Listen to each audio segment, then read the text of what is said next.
Hello and welcome to my second cast of CPL games. There's been quite a few. Quite a few of the groups cast so far. So yeah, you can check those out on the other channels. Today we're going to be having Group 24, which will be a Tier 2 group, and so from week 2, which will be, and also all games we've played on Eclipse, and each player will play everyone else in their group once. So the players we have today, for Terran we have ash.Baal, for Protoss we have Sirref, and Zerg we have June and JiffyMix, and playing as honest random we have Chess.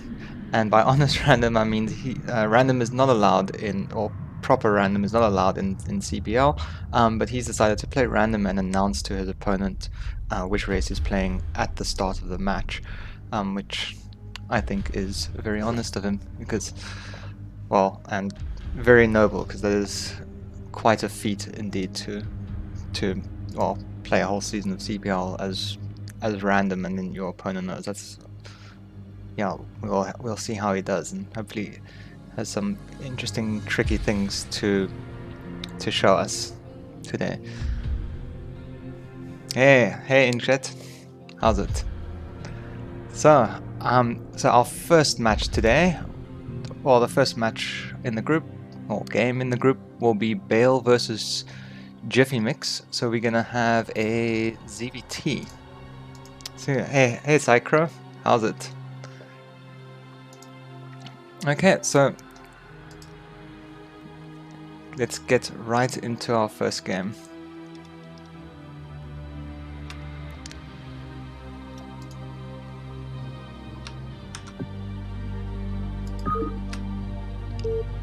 So yeah, ash.Baal versus JiffyMix, ZVT.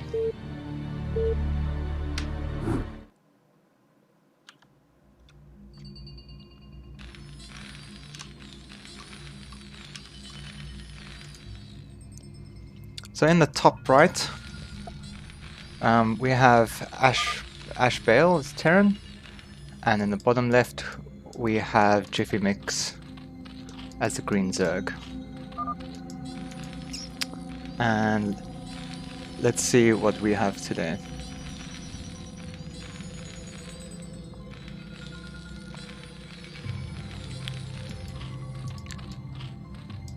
So far nothing crazy.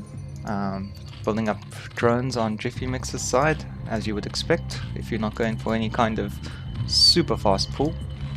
And same... Oh, thanks, Psychro. Let me know if the audio is all good as well. I never really know. Ah, thanks. Okay, and on the... So we see Baal putting his supply depot down, everything normal. Awesome, that's good to know. Thanks. And Overlord coming out, and we do see a pool go down for JiffyMix. So this is overpool, it would appear. Yes, that is definitely an overpool, which is a very unorthodox opening for ZVT, especially. You don't get the Zerglings out as fast as you would for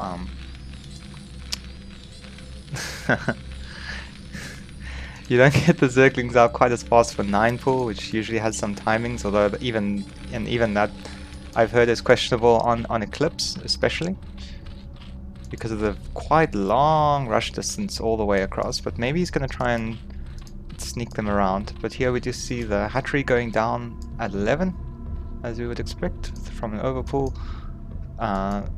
Drone is not going out to see what Terran is doing just yet, so I'm guessing he's planning on scouting with his links.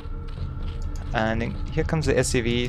He's gonna see that the hatchery is very late, and he has a nice SimCity here, so lots of potential to micro SCVs against links there. And here come the Zerglings. Okay, so he's chased that SCV out immediately. ash.Baal turning around, not See, he's trying to juke him back inside. Definitely wants to try and stay in the main base if he can. But 2 more Zerglings coming out keeps him out. And here, nice pull to the ramp. Getting that nice and early just to make sure there's absolutely no chance that those Zerglings get in this base. And the follow-up for this, it looks like it's going to be 2 racks Academy without a base. So this is going to put a very powerful push and pressure onto JiffyMix, who's elected to go for a 3rd hatchery slightly after his gas. So it's strange. The timings of these 1st, 2nd, or the 3rd hatchery and the gas feels a lot like your typical ZVP build. So it's definitely very interesting to see how he's going to follow it up. If he's going to go with lurkers, or just straight into like earlier sort of 2.5 hatch type of muta timing.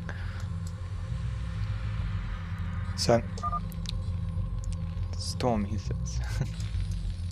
No context for that comment. In the meantime, we do see the Academy going down. Baal is already up to 150 gas though, so I'm not sure what he's going to spend on. He has pulled one of his SCVs off, it would appear. And so I'm guessing that he's sort of improvising against this 9 pool. Not too sure what to make of his, well, this overpool. Not too sure what to make of his opponent, but he's definitely very well defended, and he's blocking his, or defending his trope very well here. Looks like he's getting ready to take his command center, but off of the 2 racks production and getting the Academy, Stim hasn't started yet though. He doesn't quite have the money to take his command center just yet. And meanwhile, we see Lair is not yet done for JiffyMix. Sunken goes down, probably scouted that some kind of firebat timing is coming. Because if you see no command center, you definitely want to be aware.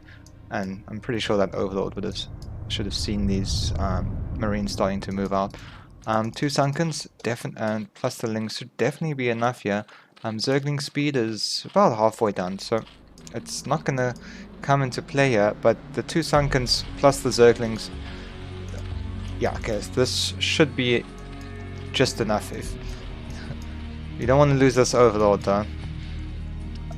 Looks like a moment of hesitation here, waiting at the ramp just to make sure that there's no Zerglings coming up. Yeah, so we see very much oversaturated for JiffyMix. For ash.Baal, and his command center is only nearing, not even halfway done yet, which is very delayed. So he's gonna need to put on a lot of pressure, and the longer that this goes on, and here we see the 3rd Sunken going down, more links coming out. The Spire, which is the tech of choice here, is halfway done.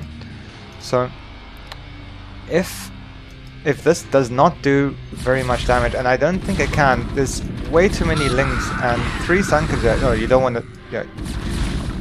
With this many, you do kind of need those, but it looks like ash.Baal's going in. He's going to try and bust this, but there's just, he's lost too many Marines to the Zerglings already. There are a couple reinforcements, but he does seem to be breaking through. There is 1 more Sunken. Drones are being pulled from the natural very preemptively, so that will go down, and all the defense has now been gone. There's a little bit of miscoordination between the Zerglings and the Sunkens. You really want to wait till the Marines actually start attacking, and JiffyMix is going into a very defensive posture here, building up 2 Sunkens on his ramp. Gonna sacrifice his natural. I guess knowing now that Baal is still on his, well, only just started mining from his 2nd base. This may be survivable, but over time this is going to be really difficult to come back from. He really needs to, his first priority is going to be to crush this army without losing too much, and he's now very low on mineral income as well.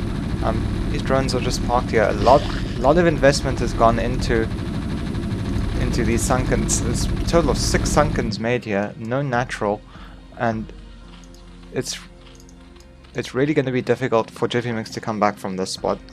Once you're on one base as Zerg, it's really tough because you need the second gas to make units that can actually fight against the Terran army. You see plenty of turrets at home. It should be more than safe here. JiffyMix wasn't able to make more than a small handful of Mutalisks after having to put all his minerals into making these Zerglings and Sunkens, and now ash.Baal is just quite content to park at home, build up his army, and attack later once his leader's been exaggerated a bit. I'm sure he knows Jiffy is kind of forced to take his natural back. This will take some time. He's got to build Sunkens here for defense. Well, he doesn't have to right now, but it's really hard when you're in this kind of position not to. So the most difficult thing is I think for Zerg at the moment is there's just not enough tech units. We will have some lurkers coming out, and I don't think there's any. The factory's only halfway done now, so there's still going to be a very long time until vessels come out. So if there's one way that you can come back into this, it would be to really either sneak by and get some kind of contain in and get a third base up, or use something like, or use hold position lurkers. But right now I don't think he's aware that vessels are still quite a way off, and while his lurkers are starting to morph now, so he actually does have a pretty good timing, and he's gonna go. He has a window where he can really abuse the lurkers now because the vessels are very delayed. And in the meantime, Ashes looks like he's gonna try and take a third base, which is gonna get scouted and very much denied. That does seem a bit ambitious. He needs his Marines to push through there. I'm not sure if he's been able to scan and see the lurkers, but he must suspect them. Otherwise, yeah, he's just Baal's playing pretty defensively at the moment,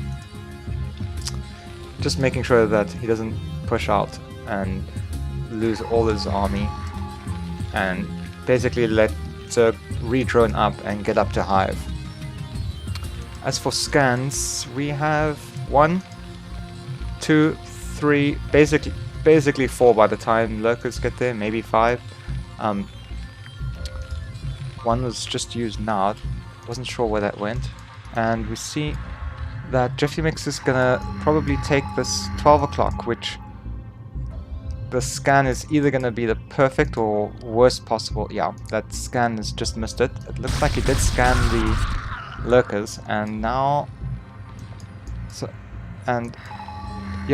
okay, so here we have the contain up. So perhaps Baal has been just a little bit too passive here. He's not aware of that JiffyMix is trying to take the 5 o'clock base here. And in the meantime, we see more lurkers coming out, and however, no sign of any tech coming down. Some creep colonies in the main, I'm not too sure why. But we do see a lot of lurkers coming. I guess these are, maybe he's anticipating some drops coming down and wants to get, yeah, looks like he's preparing, like, just in case a drop comes. I don't blame him. That it's, yeah, Terran drops are very scary for a Zerg player. So here come the lurkers, burrowing just in front, gonna just try and basically contain Baal for now, basically force him to respond to have his vessels out, so one dropship is done.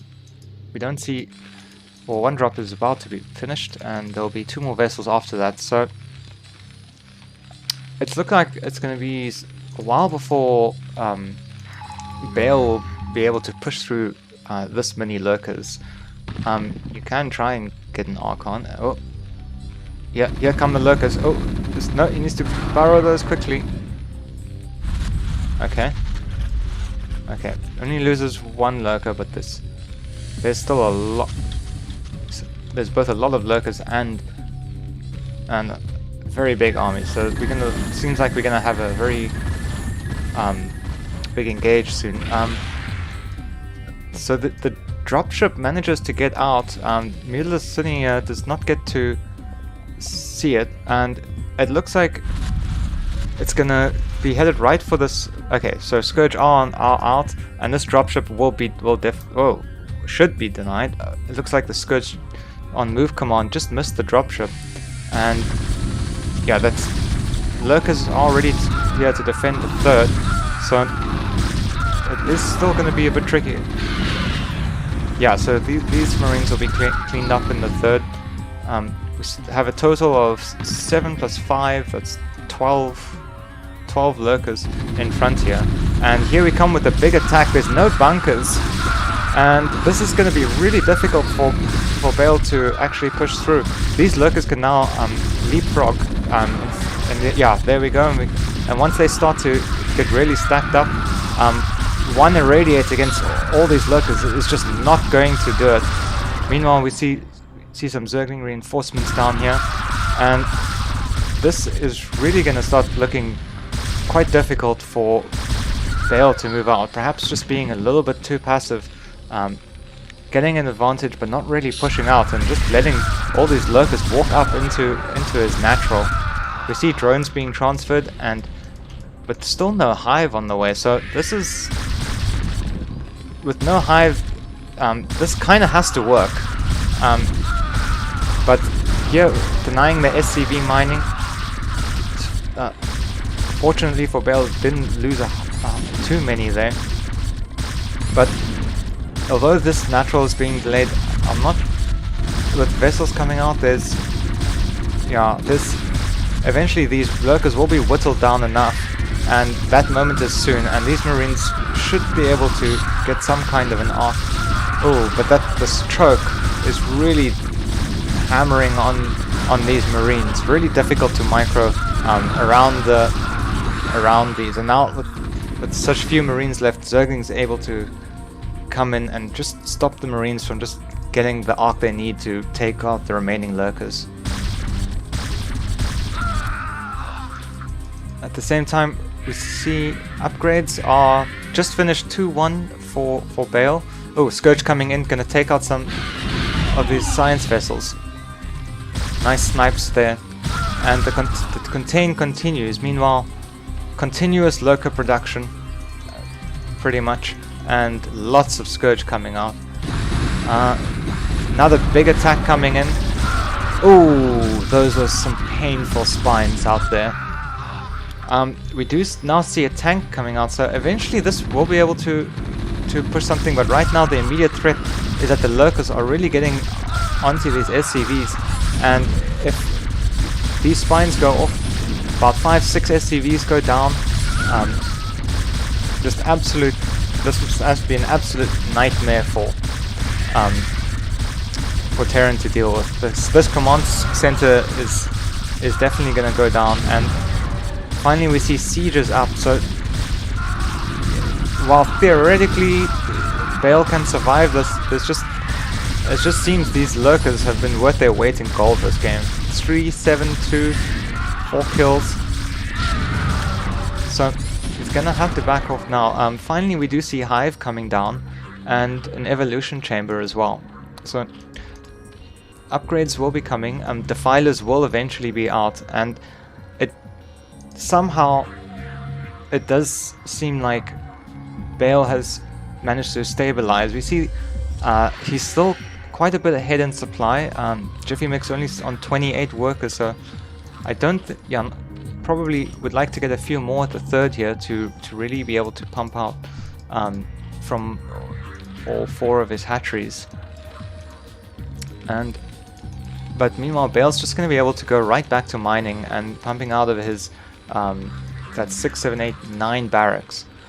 And it looks like, but except this time, Baal has quite a few vessels left over, 5 in fact, and with a tank, so he'll be in a much better position to defend anything that comes. and I'm sure he would not like to have that many lurkers at the front of his base again. Yeah, somehow this command center was down to under 200 hit points and still managed to survive all of that. I think if that had gone down, that would be really tough. It would have just taken so long to get that income back from his natural.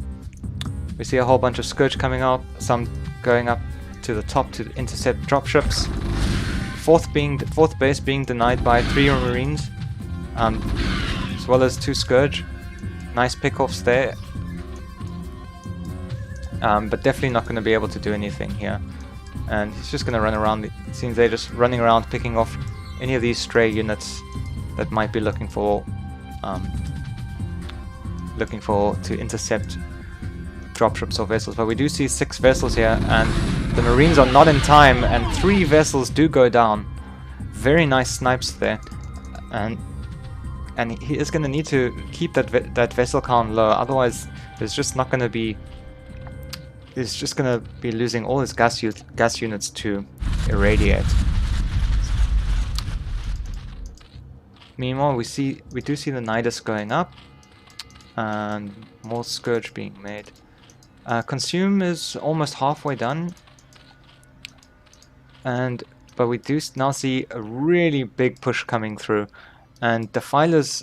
Well, Defilers are out, but with Consume still quite far off. It only really takes vessels and 1 tank to eventually clear this out, and you can bet that these Defilers are going to be very high priority targets for Baal, and it can be very dangerous to even have them out before Consume is done. But while he's been regrouping, we do see that Consume will be done. And we see a few sneaking out, a few lurkers and a drone sneaking out to take another base up here. Looks like Baal has missed that. And here we start to see.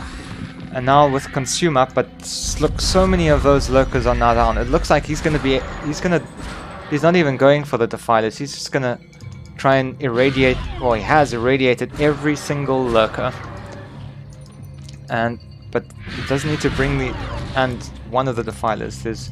I think this is probably his second last irradiate. There will be one more. A swarm does go down as that irradiate kills off the Defiler. But here's the thing: there's no lurkers under these swarms. Without lurkers, I don't think there's gonna be enough. I mean, there are. These Zerglings can quite easily back off, and okay, so here come the lurkers. But now the Marines are just body blocking the lurkers, or most of them. But so looks like Baal needed to pull back just a little bit earlier there. Loses quite a bit of his force, but still has about at least 2 control or 1.5 control groups left. And Baal now is just going to back off and just continue irradiating these Defilers and lurkers. We do see Baal, however, is mined out in his main, and is going to mine out in his natural pretty soon. So the pressure is actually on here for Baal to actually just kill JiffyMix very shortly, because if he's not able to break through here quite soon. I think this is too many lurkers. Ooh, and the Defilers are coming out too, but there's nothing to consume just yet. Trying to get the Consume up, and there's just not enough Marines to face the solid line of lurkers. Meanwhile, we don't see any upgrades going for JiffyMix. Just seems to just be stuck on a single Carapace upgrade. Nothing mining at the 3rd base, so we do have basically 3 mining bases. This one is pretty well. This one's pretty well defended for now. But it looks like Baal's really gonna need to get his 3rd up soon. We do see an SCV being sent out. Presumably gonna go. Yep, he's gonna go take the 3rd there. Well, he's just making sure that there's no big army coming through the big ramp. I do not see any Ultralisk Cavern up just yet. Looks like this is pure Lurker Defiler, Scourge, and some links. We now do see the dreaded hit squad, and this small handful of units could potentially end the game here. And here, yeah, swarm in the natural. Do want to keep those lings alive to consume. Might even be worth consuming a lurker just to get one more swarm off, but maybe not but not two lurkers, I don't think. And now at this point it's going to be a long time before anything can get out of his natural. Baal trying to go in, trying to respond with the kill, but two lurkers under Dark Swarm is going to push back any amount of Marines. He needs to actually move back. These Marines will all die eventually, and this is literally all he has left. After this, there's just no way that Baal, unless he can somehow get this command center up, it's just gonna... the tables have now turned. We're gonna eventually go up to 5 bases, and yes, there we go. The GG is called. So, well done to JiffyMix. A very back and forth game there. I think it was very well played by both sides.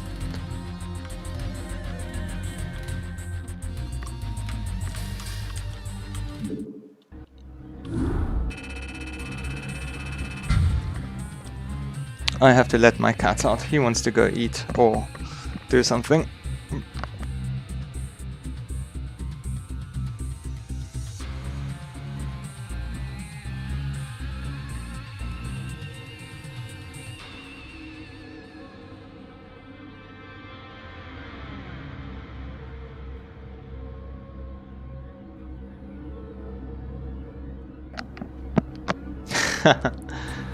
Yep.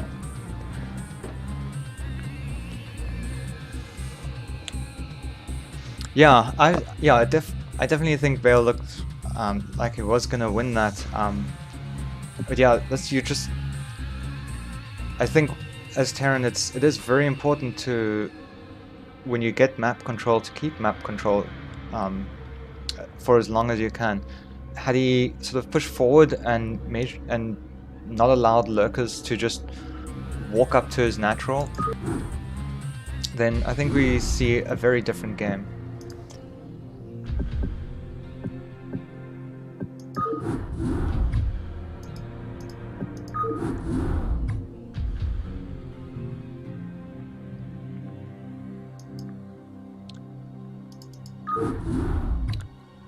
Okay, our next game, it's gonna be Baal once again, and this is gonna be versus June.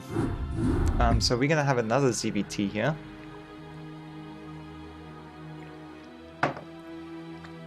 And so let's see how Baal decides to play this one.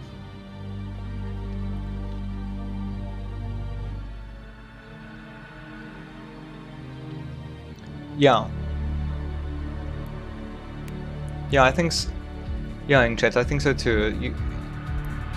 Even if you can't kill Zerg, you can't just let them have the map either. You know that there's nothing that can really come out of... nothing can really come out of their base. I mean, it's really difficult. I mean, I suppose he was scared of Mutalisks, and probably just didn't realize that he was only able to make one Mutalisk after building all of those Zerglings and 3 extra Sunkens in his main. I think he only had like 2 Mutas that he made. So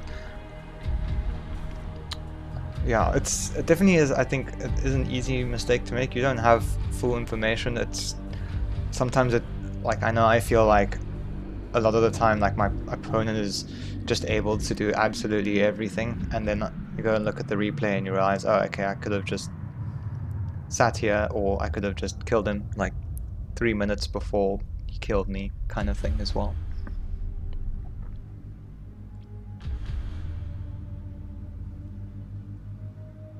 So, let's get into our next game. This will be, yeah, June versus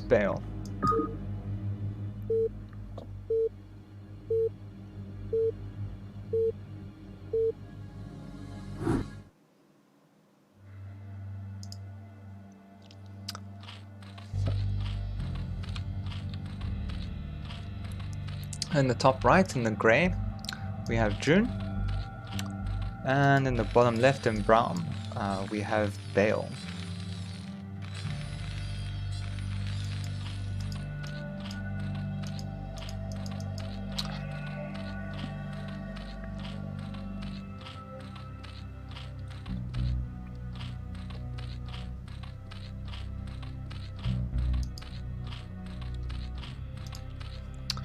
And yep, nothing crazy just yet. Pretty much expect Baal will go for, well, sorry, June will go for standard 12 hatch.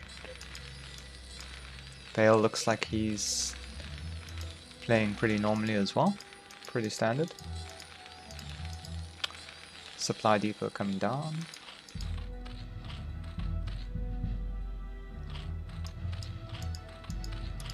And Overlord coming up.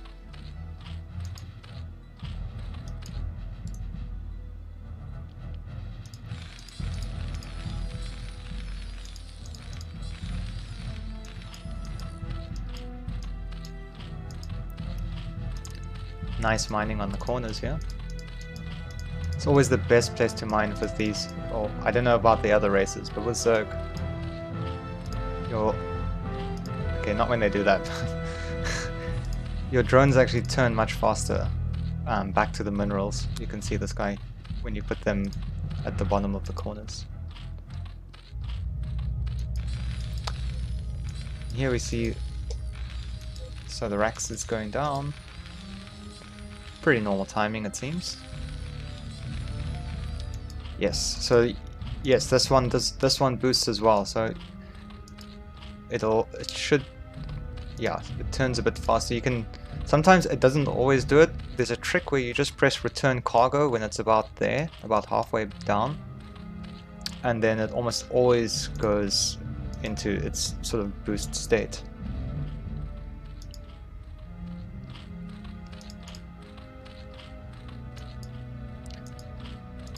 Two hatch play from June here, as it's pretty standard these days. Don't see a lot of 3 hatch anymore. Although I do think at CPL, at any kind of CPL level, there's absolutely no shame in it. Like it really, I think it'll do just fine to learn. I mean, I used to play 3 hatch almost exclusively myself for a long time, although I do still find it quite difficult to play against +1 5 racks or 1-on-1 if it's 3 hatch meter. We do see Baal this time is going to go for factory build, probably going to open into Goliaths, well, open with a Vulture into Goliaths. Looks like June has in fact scouted that.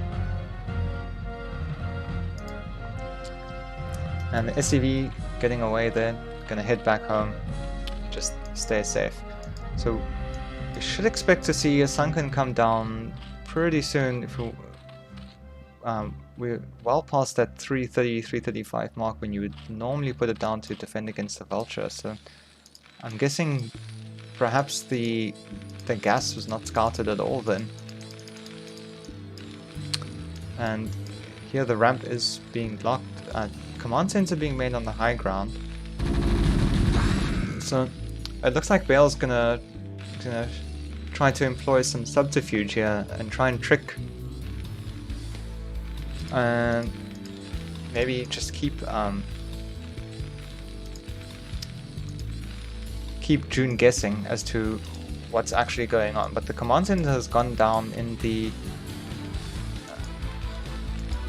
so this is actually going to be, so this is in fact going to be, well, either 1-1-1 or just Wraith. Yeah, I'm guessing if it wasn't I'm guessing if it was, yeah, it's not 2-port Wraith. So this is going to be a 1-1-1 against a 2-hatch play. And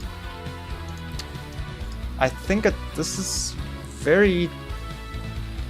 can be very technical and difficult, because you're basically on 1-1-1. Ooh, missed those Zerglings there. You're relying on a very, very small number of units to do very specific roles. and if they can't, if you lose those units, they can't fulfill that role that they need to do. But here, ooh, okay, we do see, okay, that's GG. Ow, okay, that is really painful. That is very painful to watch, to see just 2 vultures running in. So I guess the deception worked. Just June just not expecting to see 2 vultures come out. It was just 1 ling on the ramp and 1 sunken, not enough to stop it. Yeah, I think June must have just seen it. Just seen the vulture too late. Because you can in fact stop that with drones, but once a vulture is in your main, it's really difficult to stop yourself from losing a lot of damage.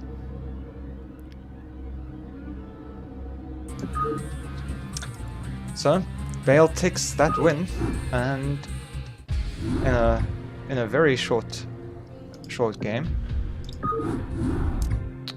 So we'll be going into our next one, and our next game is going to be Chess versus Baal. Now, Chess is playing Honest Random. Chess is playing Honest Random, so he's playing random, but he's announcing to his opponent what race he's playing at the start.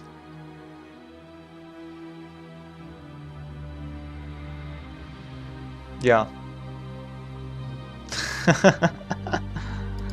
Yeah, I know, right?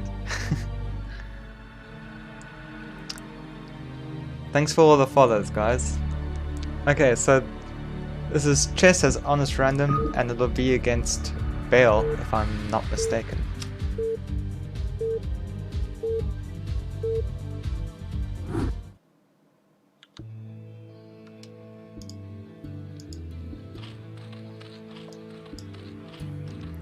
So in the top right, Bold Flash, which I'm guessing must be Chess, is playing has rolled the white Zerg, and in the bottom left,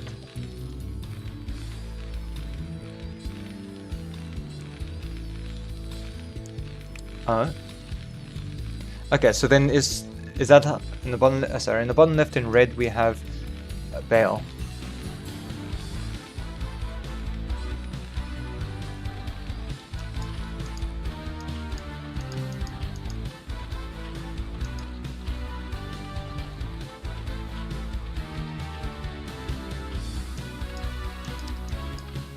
Okay, so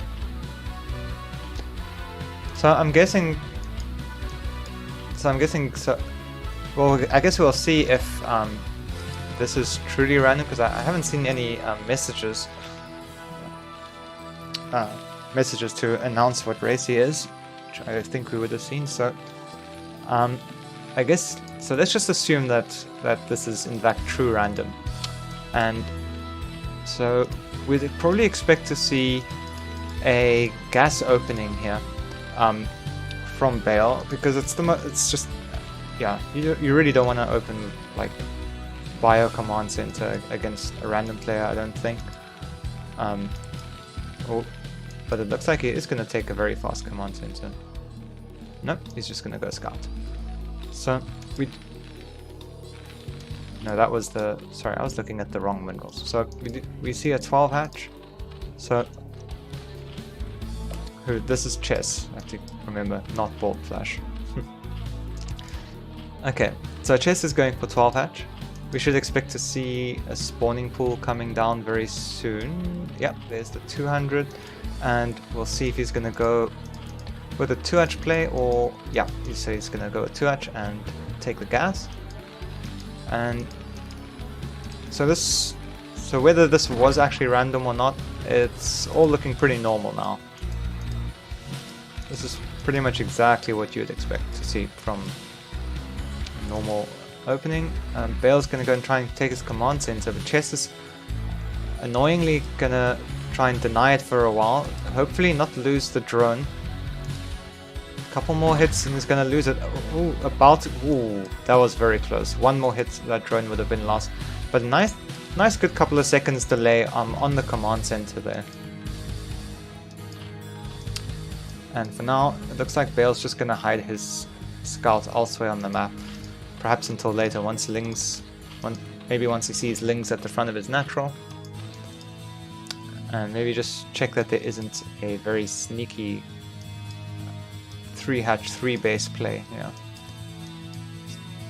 it's definitely good to confirm that, because some people that is a thing you can do in this matchup.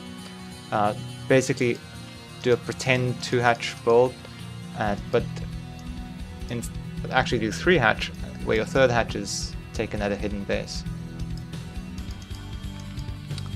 We do have a bunker up, and I'm not so sure about that because there's only 2 Lings out, so just wants to be extra safe in case Zerglings are coming out.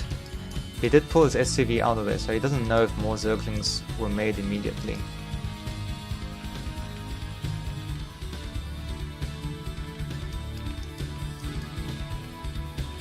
But here we see that SCV coming back in. It does pay off, and spots exactly what's going on. Doesn't see any Spire just yet. We do also have a sort of well in advanced Sunken coming down as well. Both players seem to be content playing very sort of passive, I guess, or defensive, I should say. Preemptive Sunken Colony on this side, bunker when there's only 2 Lings out. But meanwhile, we see that Stim is on the way, so this looks like 2 Racks Academy. Engineering Bay coming down. So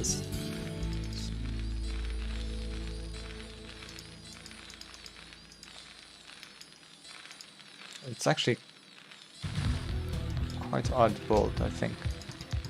Isn't this normally done before, or normally built like right before the academy is done? So we actually don't see that many Marines out, so this is probably why he got the bunker then. He wants to get his +1 and his Stim out really fast, and then add Raxes on later. Okay, that makes sense.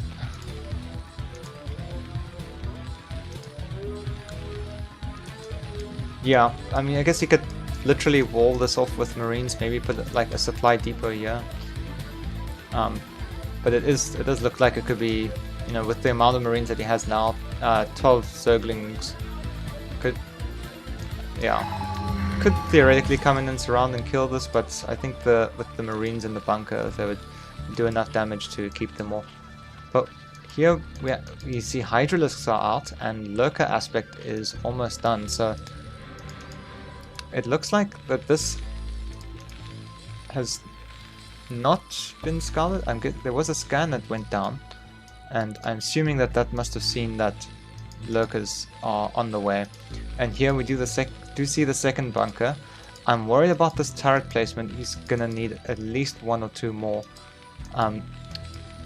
It is very possible that Lurkers could actually just outrange the bunker from there and actually just snipe off that turret. It would be difficult to actually get them to burrow in that location. Third bunker going down. Gonna be extra safe. This one is 1 hex up, so this might actually stop that from happening. And the full wall coming down with the supply depot. Couple of Hydras and Lings out here. These can be morphed. The first Lurkers are gonna almost be done. But however, we don't see drop on the way, so we're not gonna see that kind of game. And it looks like for now, Chess is gonna move up to the front and just put a bit of a contain here. We see 3 Lurkers coming in. The Zerglings are going back, and it looks like he's just gonna macro behind this, take his third. Get some more tech up, perhaps. And yes, because there we see the Queen's Nest coming right after the third is down. So So this is not meant to it's not one of those 2-hatch lurkers just to actually go and kill the natural. He's just going to macro behind this instead, and probably put these lurkers on the ramp here, 3 or 4 here. He's getting upgrades. Chess is putting drones up in his third, and meanwhile it looks like Baal is going to get tanks, which he definitely is going to need against this. But we don't see any science vessels out, and science vessels is really what's going to allow him to actually push out. Against a lurker opening, you can't rely on just scans, and we definitely see Baal has really bunkered down for an attack that pretty much just never came. And if you're doing this, there's no reason to attack into this huge wall with 3 bunkers and now a siege tank. He's just going to park up here, delay Terran for as long as possible, get his hive up with double Queen's Nest apparently, and just probably go into defilers and then really start to put the pressure on with lurker defiler pushes, or just take another base and go into that sort of typical late game 4-base ultraling defiler play. So we see that, so it does look, we do see an armory coming down, so it makes me wonder, is there a plan to transition into a more mech style build? And maybe that's just going to be for the +1 on the tanks to get +2 eventually. Science facility is coming down, but there's only three barracks down at the moment. So nice turrets here taking out Scourge, and definitely good anti-drop turrets. One thing you definitely want to be worried about there is the moment you push out, 4 lurkers just come in and just drop down over here and take out all your SCVs in 3 seconds. So these turrets would be very good at deterring Overlord drops, or I'm guessing those Scourge were intending on countering. Ooh, this drop. So drop coming out from Baal, but it is spotted by the Overlord. And do we see any Scourge out moving to intercept it? There's a pair there waiting. There is a pair up here, which will definitely be ready to intercept. But this can be, I don't think, shouldn't be able to get through this, but we'll see if he does indeed fly right into it or change course, because if he's going up here, pretty much the most obvious place to drop would be up in this corner. Ooh, manages to go right by the Scourge. Okay, so only 2 Marines and a medic able to get out. But with only 1 lurker and 3 Zerglings might be a little bit annoying. The lurk. Okay, so they do go down fairly easily. 4 Zerglings more than enough to take care of it.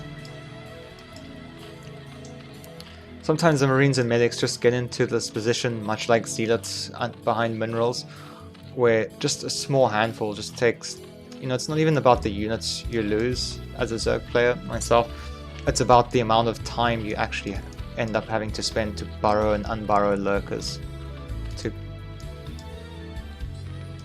Like, when you could be, making 50 more Zerglings instead, which is what you want to be doing, or Defilers or Ultralisks.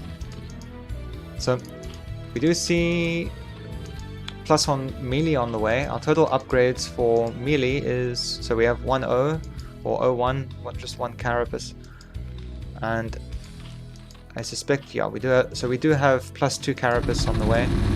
For Terran, Baal looks like he's had enough of his base and he wants to actually move out with his army. Gonna tear down this wall in the front. He's got 3 tanks to move out with. Irradiate's busy researching, so he won't be able, and I'm guessing Vessel's going to be almost done, so could start moving out with scans until the Vessel comes. But there's quite a sizable force here for Chess. There's 6 lurkers up on the high ground and a whole pile of like 3 no, about 2 control groups of Zerglings and 4 more lurkers, so might be looking to pull a flank or a backstab with this force over here, which would be a very powerful move if he manages to just get in and burrow underneath.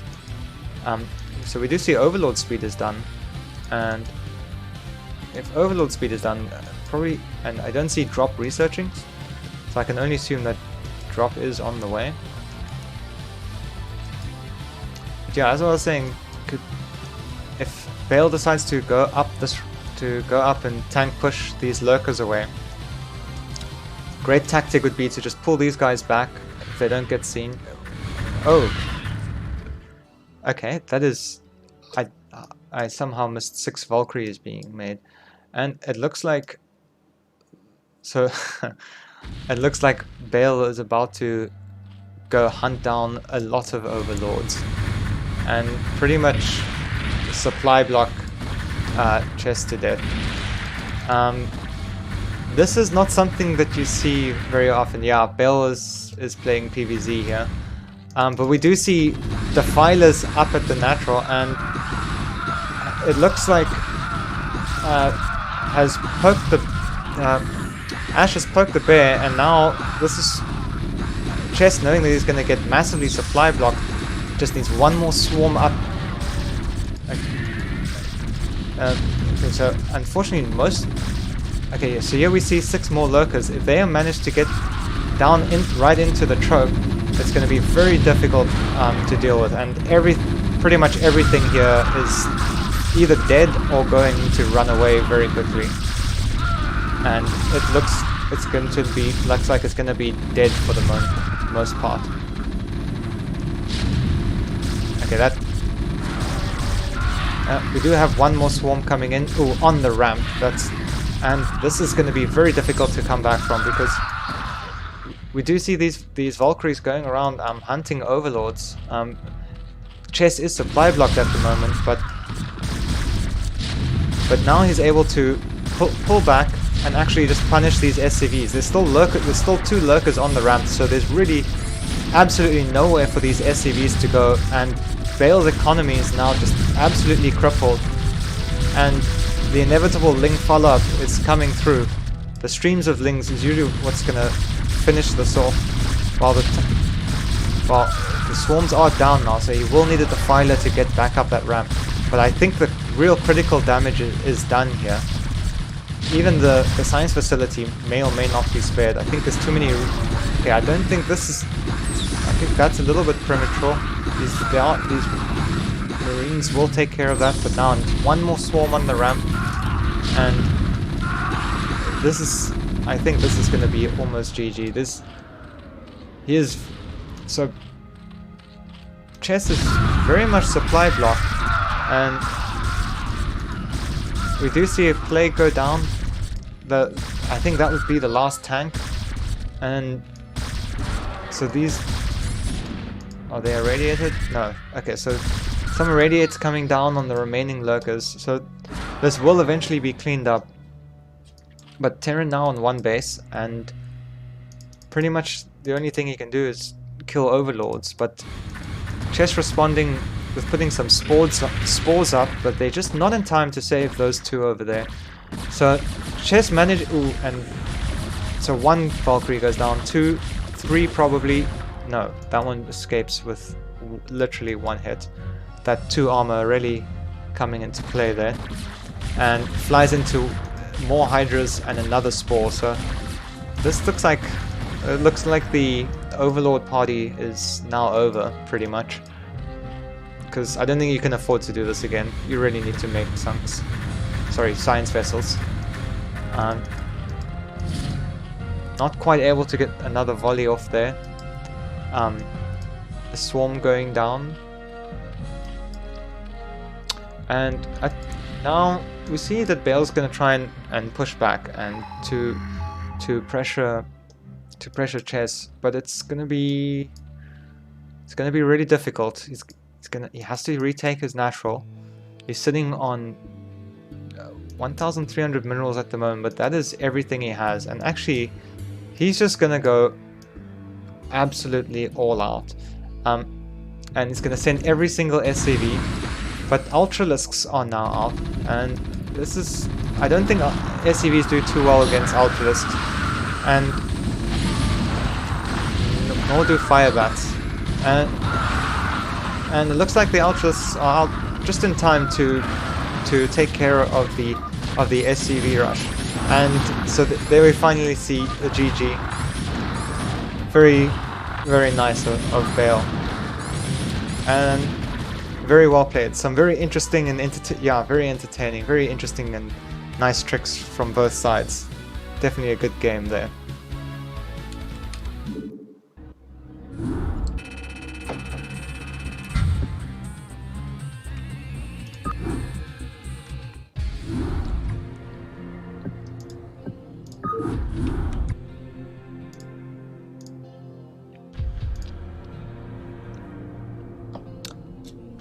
Okay, so on to our fourth game. This one is going to be chess versus JiffyMix. So I guess now we'll see for sure if he is really playing random.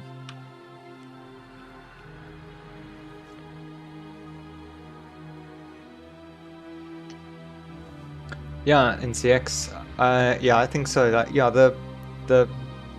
Well, you get 6 Valks. I think you can make 3 vessels with that. So you'd have had 3 more vessels and I guess more minerals.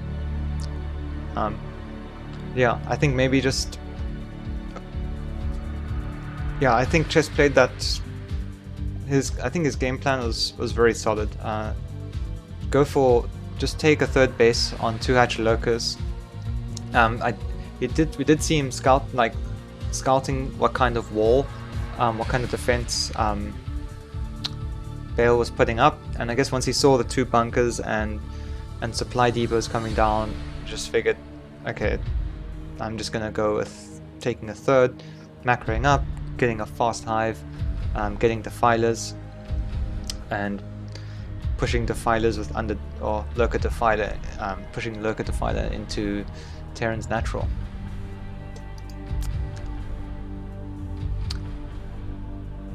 So let's get into the next game, which is chess and JiffyMix.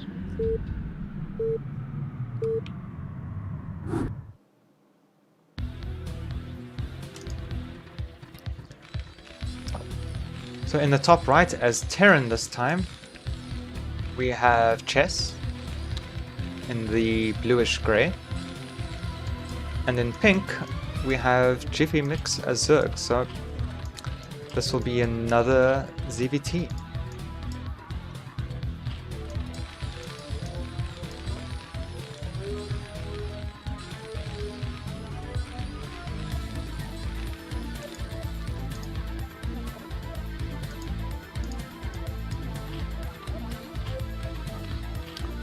So we saw what Chess did as Zerg in the last game. It'll be curious to see how he decides to play as Terran in the opposite matchup. Well, in the reverse of the last matchup that we saw. And if I'm not mistaken, I think he does actually main as Terran.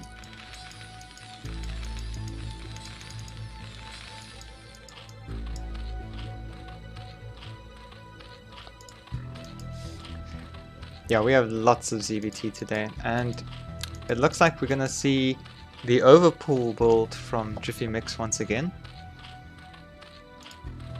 And it'll be interesting to see how Chess decides to respond to this.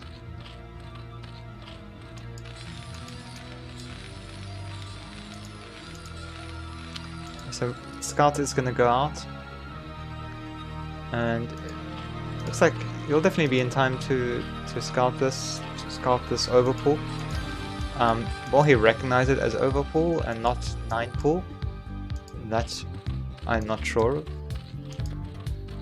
Though you should know this by the hatchery timing. If you see a pool first, the hatchery is down and lings are only just coming out or just being made, then you know it's definitely overpool.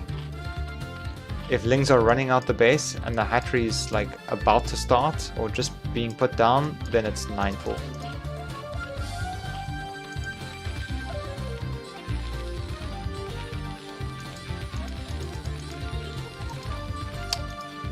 We do see command center on location, and Chess is probably going to need to put down a wall in here and produce Marines non-stop to stop these Zerglings, and actually he needs to pull SCVs like right now.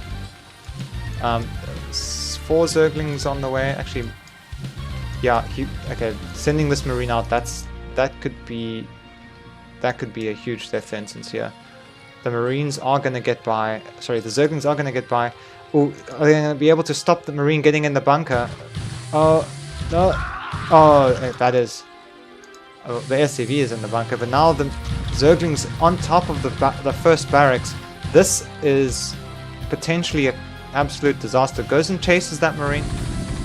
Doesn't really need to.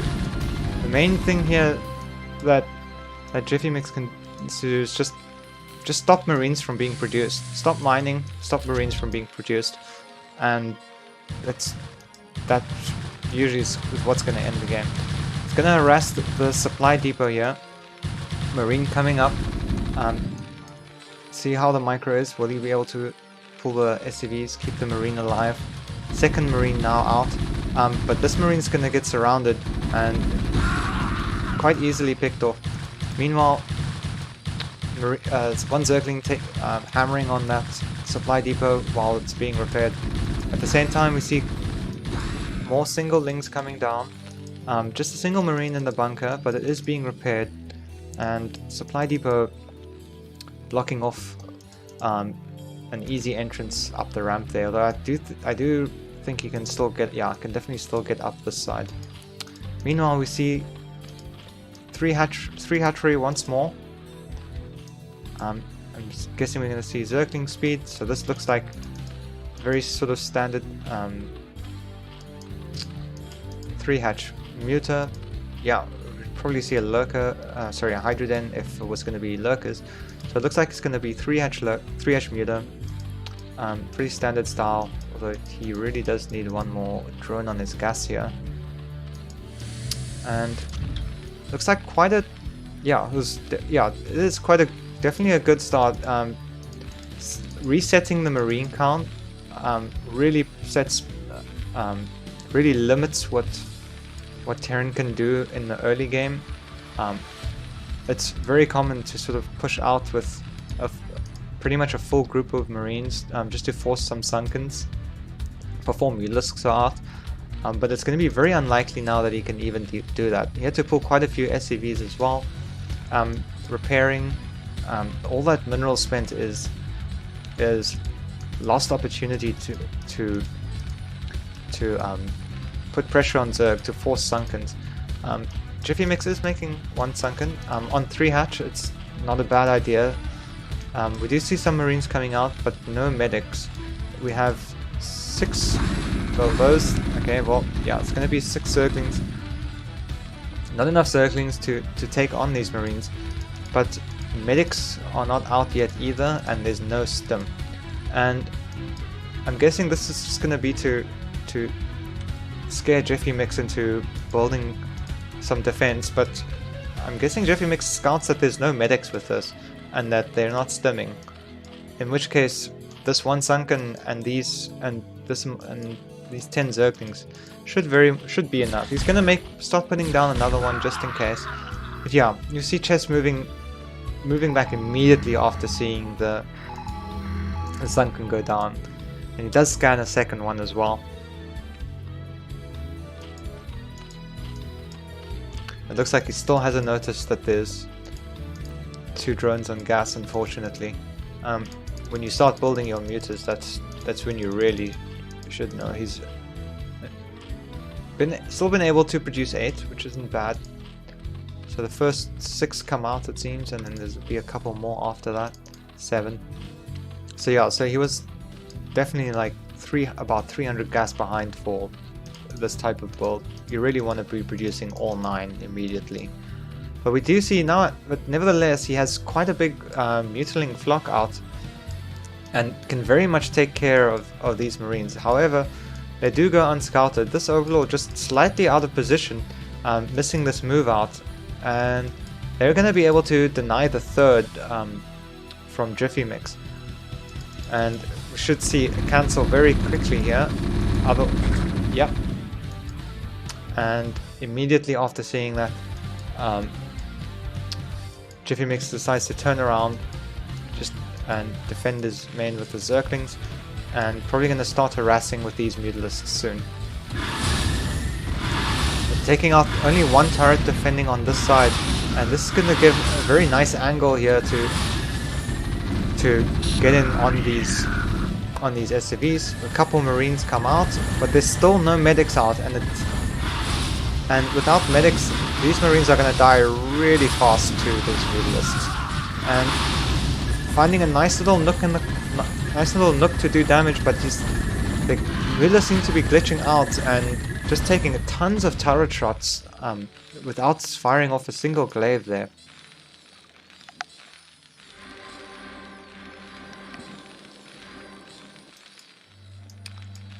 So we do start to see some medics out now, and it looks like there's about 3 groups of Marines, or 2.5 groups of Marines, 4 barracks producing, 4 medics, and it looks like now JiffyMix is pretty safe to take his third base. Also has produced a ton of Zerglings, though with no upgrades they'll only be of so much use unless he can get a really good surround on this army, and that's definitely a terrible angle. You don't want to be running into Marines like that.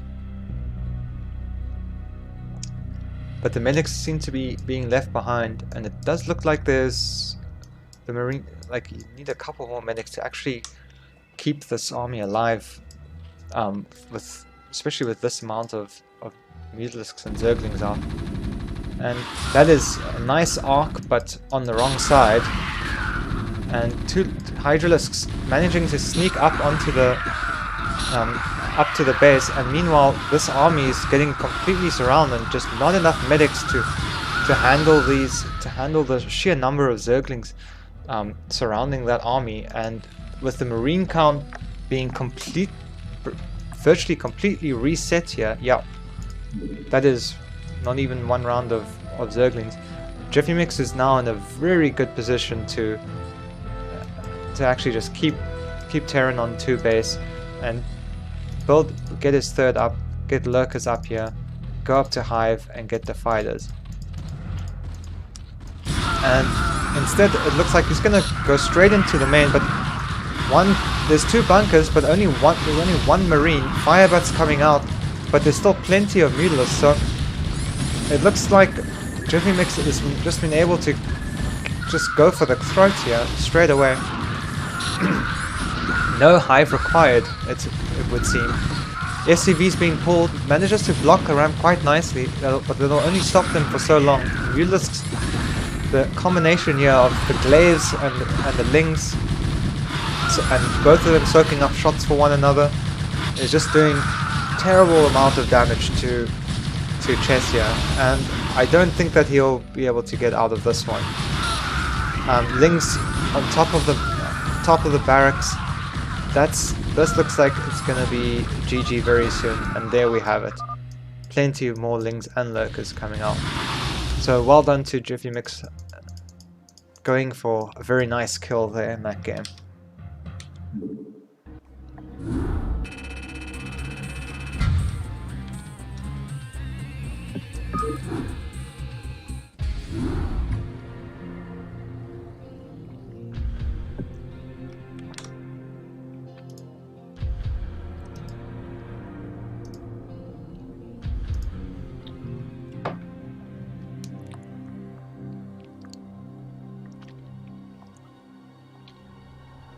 We still have quite a few more games to go. We've seen 4, and there's 1, 2, 3, 4, 5, so 6 more games to go.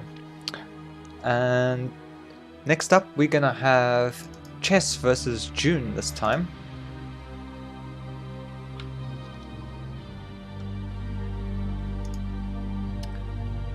And so let's see what race chess will be this time. And this will be against JiffyMix Zerg.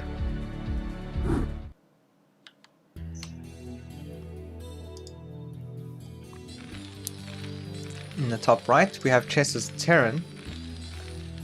And in the bottom left we have JiffyMix Zerg. So this is our 5th TVZ in a row. So this is a TVZ fest.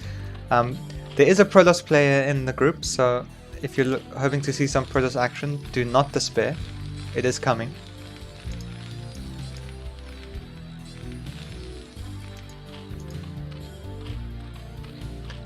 And we had a pretty unfortunate game with June earlier with Vulture got in the main, and that was basically it.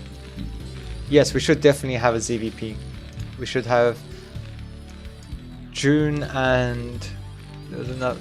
Who was the other Zerg player? There should be another Zerg player, but June will play Sirref, and we'll see some ZVP.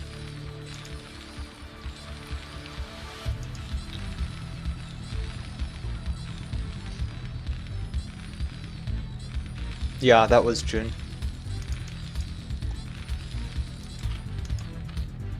Yeah, there was 2 vultures. One got in.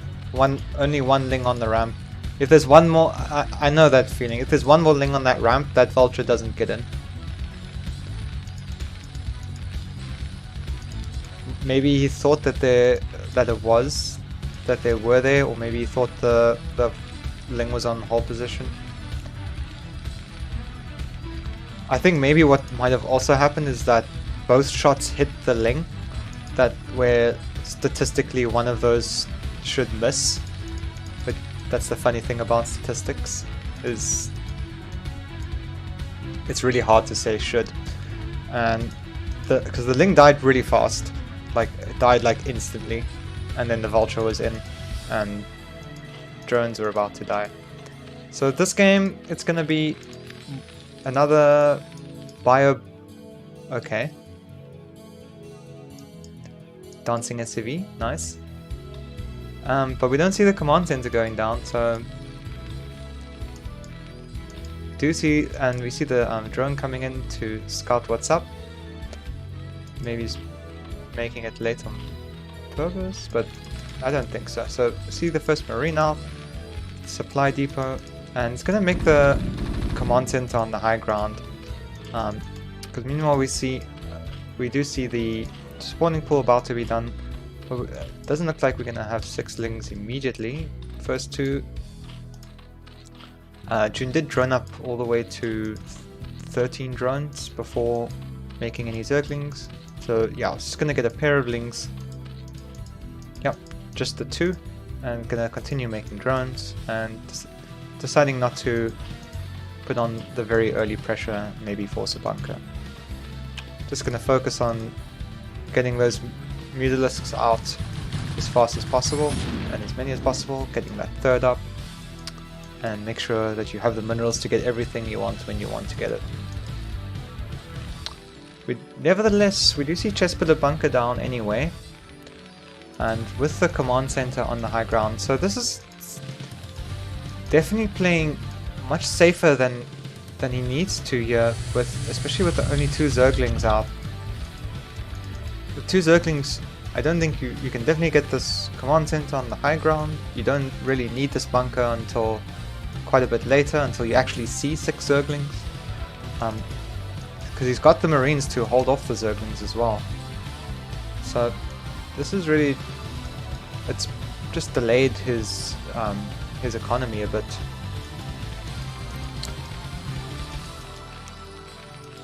We see the second rack's almost done, academy being started, and we'll see the now very much standard 2 racks academy play. June deciding to put the Spire at the front, just in case. Definitely worried about vultures, it would seem. I guess he would not have been able to see if the command center was scouted, or would not have been able to scout the command center timing as it was on the high ground. So one consolation for the safety is that June is basically forced into making the sunken when you really don't want to. We do see, however, that the third will be taken. Lava being saved. I think a little early because there's 3 lava out here and 3 lava, 2, 3, yeah. Definitely could make 1 more drone each here. And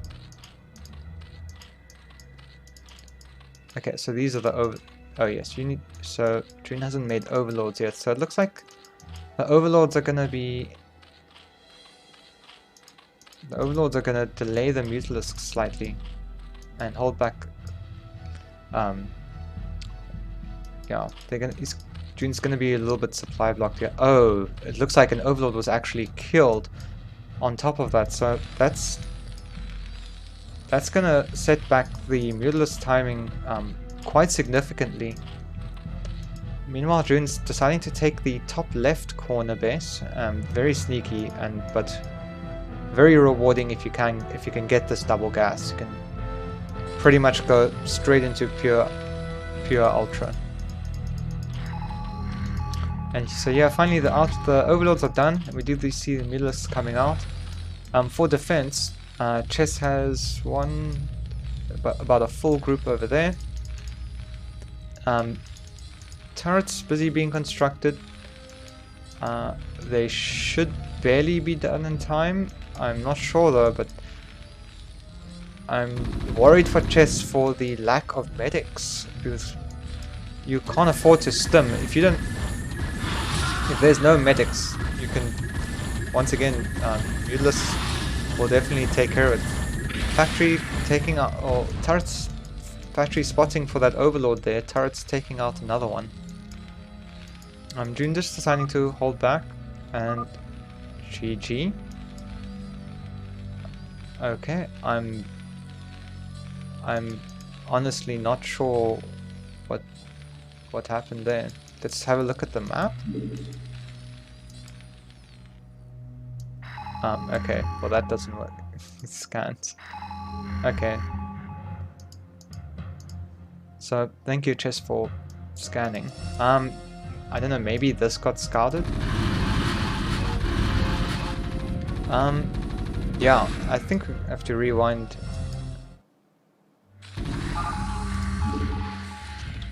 No, a bit back. I'm just really unsure. Some links there. I mean, this is basically as far as I got.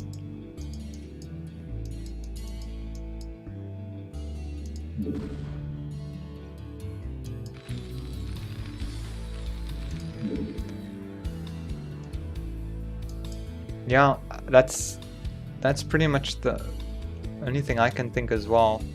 But yeah, sometimes you just feel like you're when things go wrong and you just feel like you're so far behind, and it can be enough to just break your mental sometimes.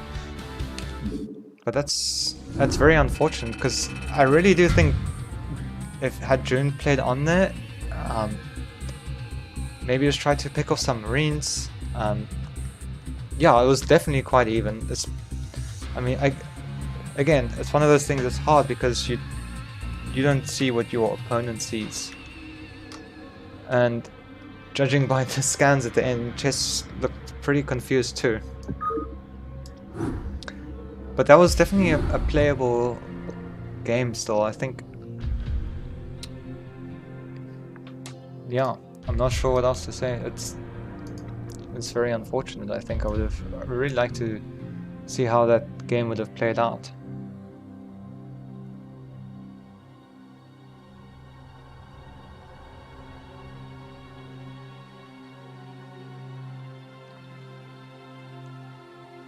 Okay.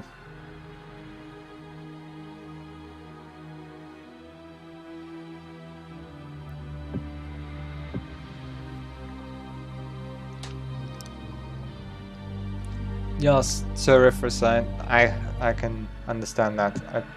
I feel much the same about ZVP sometimes, where it feels like I do everything right and they just walk out their base and kill me.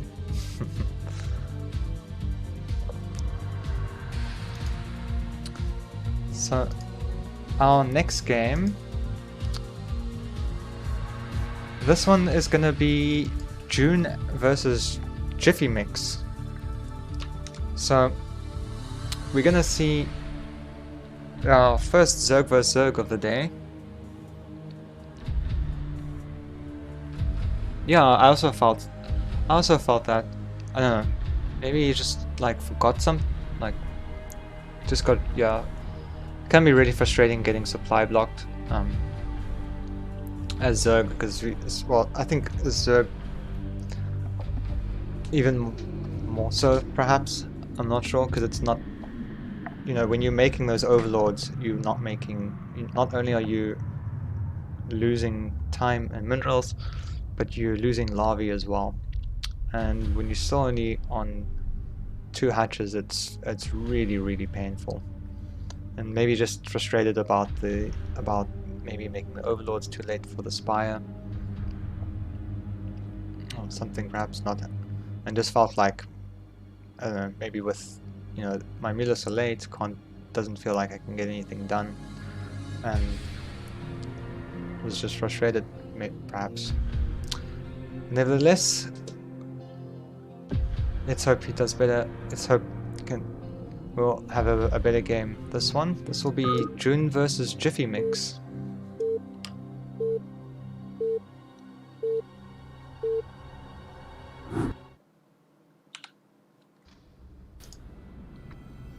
So in the top right in orange we have JiffyMix,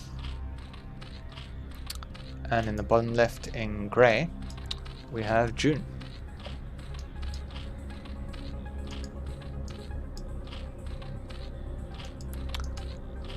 So a lot of people don't like ZVZ. I have no idea why. I think it's a really cool matchup. What I think it's really fun to play. Like, I mean, it's very high intense, but there's just not that much to. There's less to do, so you feel like you can. It's easier to do everything better, more so than in any other matchup, I think, in this game. That's my opinion, anyway.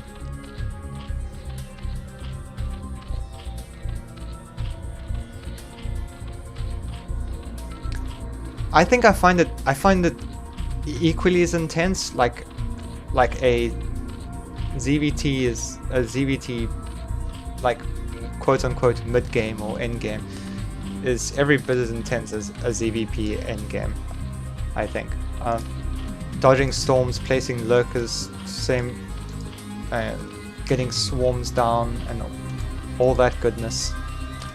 I feel it's very intense. So we see June's going for 12 pull, and JiffyMix looks like he's put his down quite a bit faster. So I'm guessing this looks like it was probably 9 pull,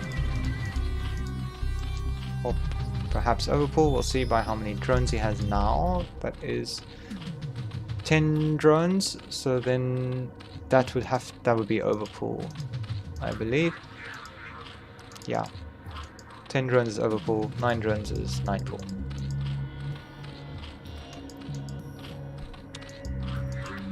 So we'll see where this first 100 gas goes for JiffyMix, and it's going to go into lair. So it's going to go straight into lair after his first 6 links, and we should see non-stop link production here.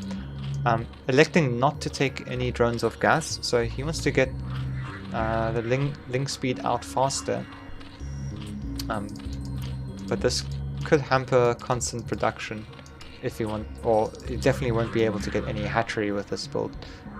So it looks like it's going to be a 1 hatch overpull into a 1 hatch spire, with a Ling runaround, and JiffyMix now sees the Lings running by, but so does June, and this is going to put June into a really good spot now, because he's going to have the defender's advantage. He is going to pull 2 drones, but he's going to have his 2 hatcheries worth of production up very soon, and it should be June should be more than capable of just defending these 2 bases, getting his economy up, and just out macroing in the long game. We do see the lair going down. Lair has been started. Zergling speed is now finished for June. So now any kind of pressure is going to be really difficult unless for JiffyMix, unless he gets really good engage. June gonna move out a bit. I'm just gonna wait for a couple more Lings coming out. So we do see that JiffyMix's Spire is halfway done and is now putting down a creep colony, anticipating that June's gonna perhaps move across the map with his Zerglings. Instead, just opting to go with 4 just to get around. So June has not yet seen the Sunken, but is just gonna stay back. Could go for an attack, definitely has the numbers, but is not entirely necessary. I think June looks like is gonna switch to drone production. Losing those 4 Lings, not good, but JiffyMix still can't really afford to move out anyway. So more drones have come out now, and we now see that June has got double the worker count and is gonna go for spores. And it looks like June hasn't even started his Spire yet, so it's gonna put down spores first and then go for Spire, it would seem. Might need one more than that, but meanwhile JiffyMix is gonna, now that the meters are out, gonna move across the map. Doesn't look like he's intending on taking his natural expansion though, although he doesn't quite have the money for it either.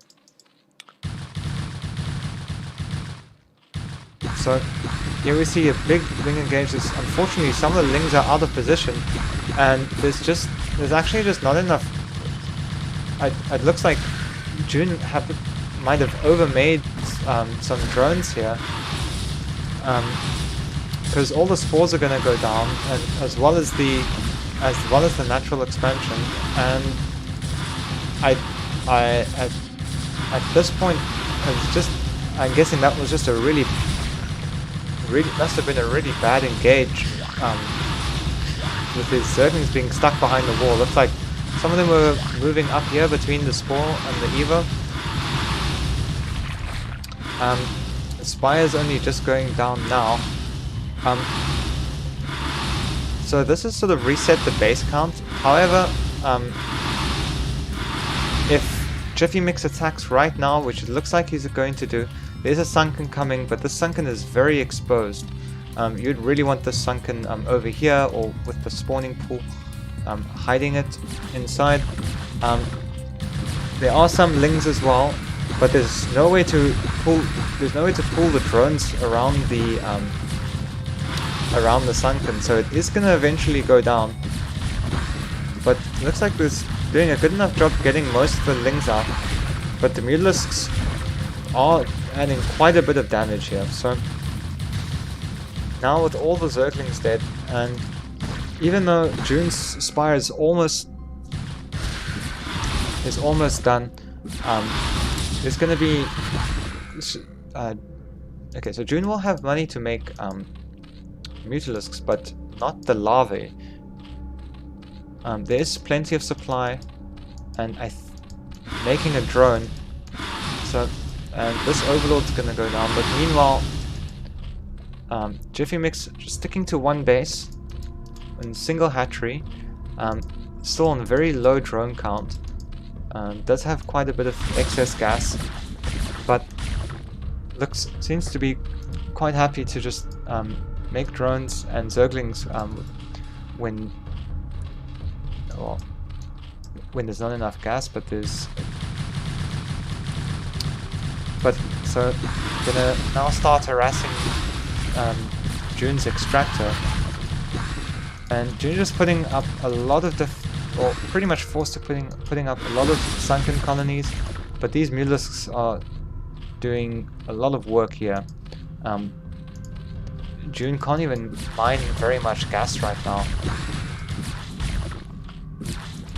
Although he is getting a second hatchery, this will definitely help a lot, but it's going to be quite a while before June's going to be able to really start mining gas again, and that's going to be crucial to actually being able to defend this. Trying to sneak out a couple lings, but JiffyMix is very much on top of it. So we do see that JiffyMix has banked up some minerals, is very safe, and it's gonna take his natural expansion, but continues to make Zerglings.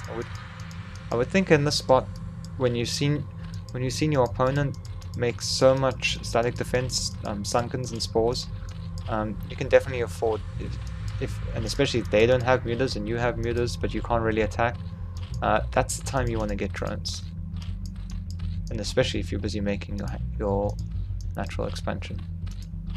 Because 4 drones is really only enough to produce out of 1 hatchery, and yeah, because we see it's taking everything off gas and is now going back to drones.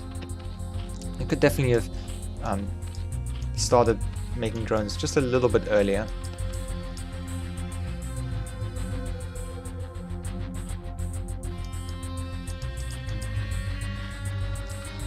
So here it'll be interesting to see now how June is going to try and fight his way out of this situation.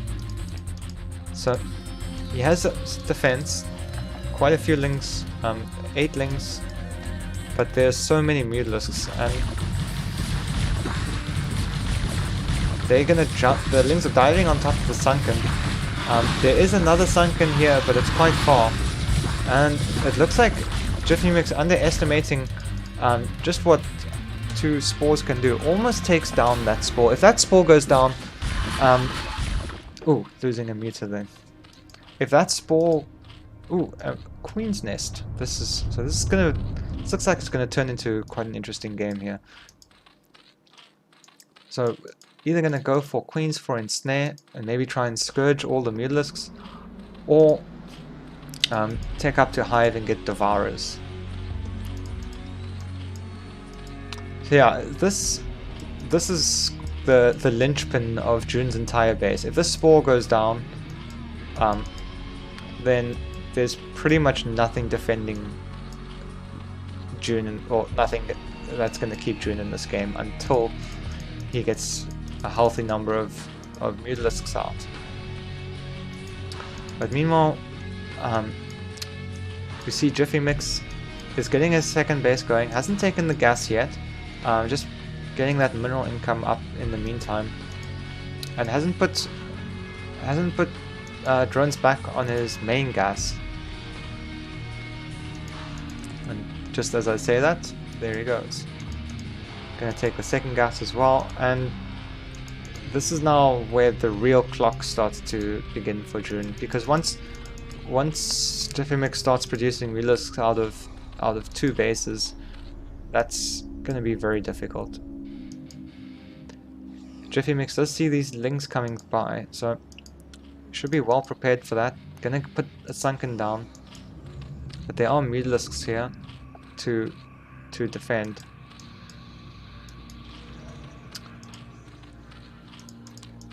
So it is going to be straight into Hive, and I'm very curious to see what it's going to be, because we haven't seen okay, we have now seen 1 Mutalisk get made, and this says flyer attacks, but for some reason I don't see flyer attacks on my display at the bottom, which is a bit odd. So it looks like June's going to get +1 attack. For upgrades, we do see +1 attack for JiffyMix as well. Definitely when you're ahead and trying to do damage, +1 attack can work, especially if your opponent's Mutalisks aren't present.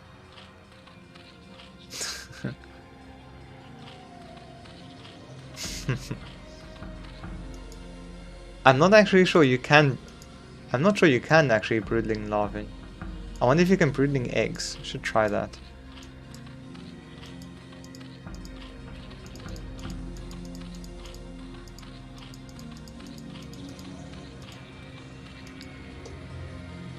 So you could actually broodling a Mutalisk technically if you can broodling eggs. So JiffyMix fanning out the map, just checking for overlords. Does find the Zerglings over here, and looks like they're gonna get taken out pretty quickly. June will of course force JiffyMix to chase them down manually. Decides to leave them for now. And just gonna go up here to scout if JiffyMix decides to take a third base. So it looks like the tech of choice is in fact Greater Spire. So looks like we're gonna see some Devourers here. And okay, so Scourge are coming in. Okay, oh, does get quite a few hits. However, would have scouted the hive, but not necessarily the Greater Spire. So these bruised Mutalisks can definitely be turned into Devourers, which I assume they will. And you really, in these numbers, I'm still not sure that it's going to be quite enough for June to power through so far 14 Mutalisks and 8 Scourge. It looks like it does look worrisome, but we do see, but Devourers can in fact do amazing things. And it looks like June's gonna have 4 Devourers and 4 Mutalisks. I still don't think that's gonna be enough. Maybe he'll be able to use these Lings to get a backstab while the fight is going down. JiffyMix does have quite a few Lings of his own, and now a very large flock of Mutalisks on his side.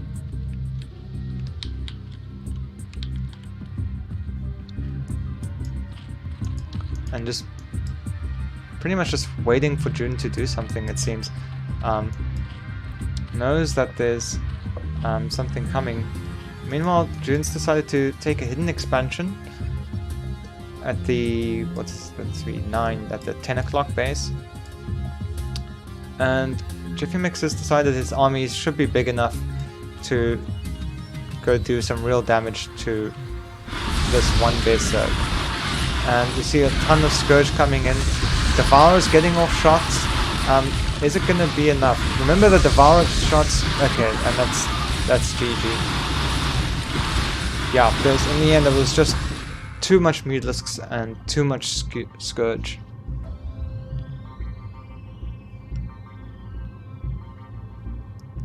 For a small number of Devourers and Mutalisks to deal with. And GG.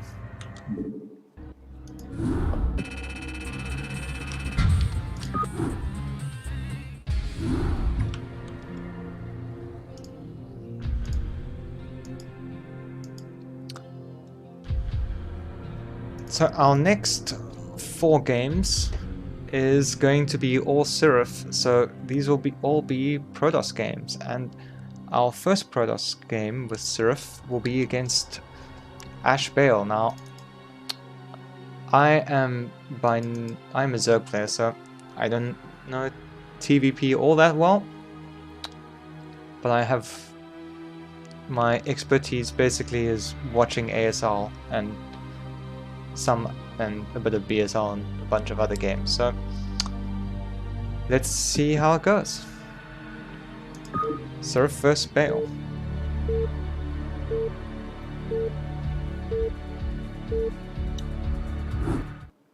Yeah.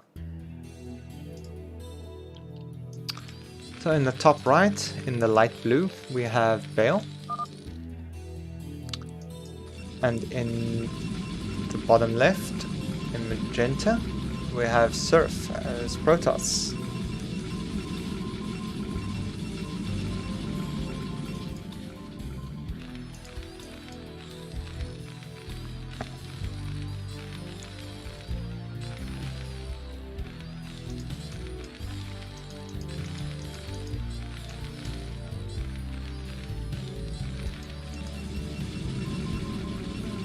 Oh, thank you.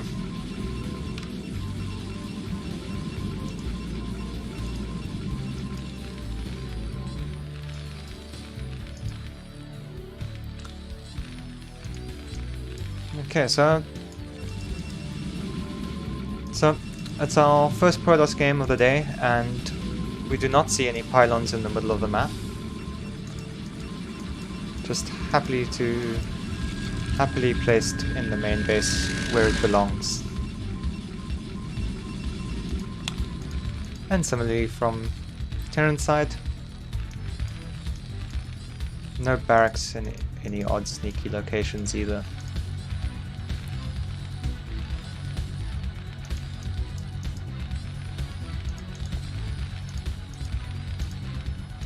So it looks like this is the standard build. 8 supply barracks on 11, 12 gas. Similarly normal stuff. Quite a quick gas, I think, from Sirref here. It does make me wonder if this means he'll be skipping the Zealot. Core goes down immediately, so yeah, he's gonna definitely skip the Zealot before. Don't know if he's gonna go Dragoon first. Ah, hi Jess.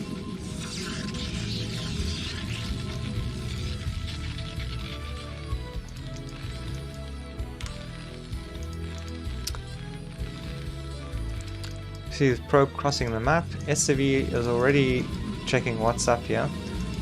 Still looks like there's gonna be no Zealot, so it's gonna be Dragoon first with range, presumably. I mean, you have the SCV sitting right in your base. I don't think. Yeah, no problem. I don't think you're gonna be wanting to start a Citadel of a Dune when the opponent's SCV is chilling right there. But we are gonna see probes sneak around the back here, and it makes me wonder what is he doing there. Could just most likely just to scout later. Dragoon's gonna chase the SCV away. He should have at least seen that it's gonna be 1 gate range, and Baal, it seems, is banking up for his command center, which he is going to place on the high ground.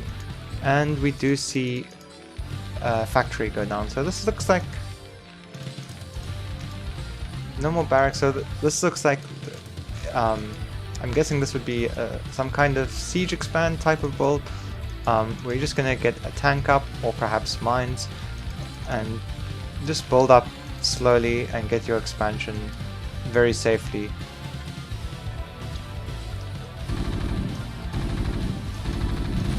This is going to deny the probe from seeing either this command center or this machine shop.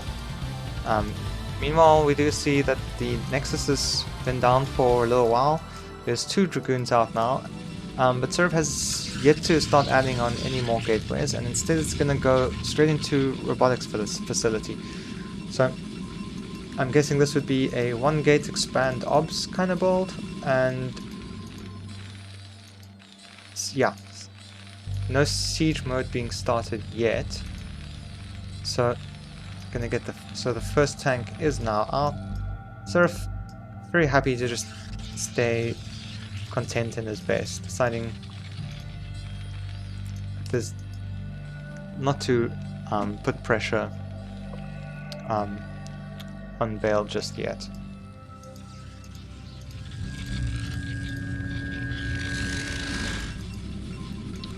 Fourth Dragoon now out, 2nd gateway down, and here we'll see what what tech Sirref decides to go with. Is he gonna drop a support bay down or observatory? And it's gonna be an observatory. So very safe standard play from Sirref. Just gonna get his obs, make sure he doesn't die to any mines. And very much the same on Baal's side.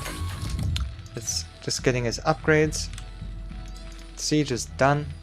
So there's a turret up there. So although there's no DTs coming or anything like that, definitely is ready to defend if needed. So it makes me wonder, is Baal gonna... Okay, I think he needs to transfer a couple more SCVs over here. But is he gonna go for some kind of 2-base timing push and just defend until he's ready to build up a big army? Or is he perhaps going to try and sneak an expansion out? I'm guessing this SCV is going to go and try and maybe just check that Protoss isn't taking a third without him knowing. And we see the first observer going to go across the map and just check exactly what's going on in Terran's base. The Dragoon count slowly building up. Second observer ready for anything that might come its way. Baal seeing that there's in fact no expansion down, no third. And we now start to see more factories going down. Second one is down, still SCV production.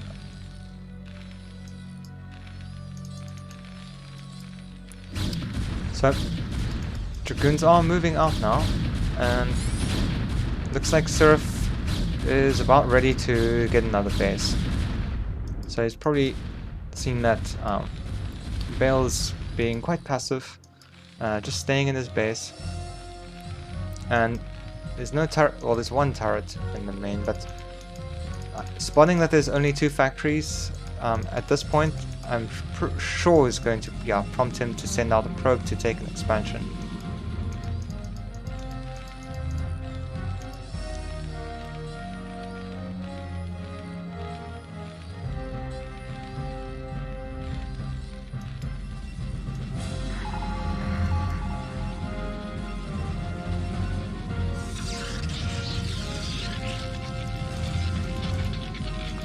And so it looks like this will be arbiters coming up in relatively soon. They do take a while to build.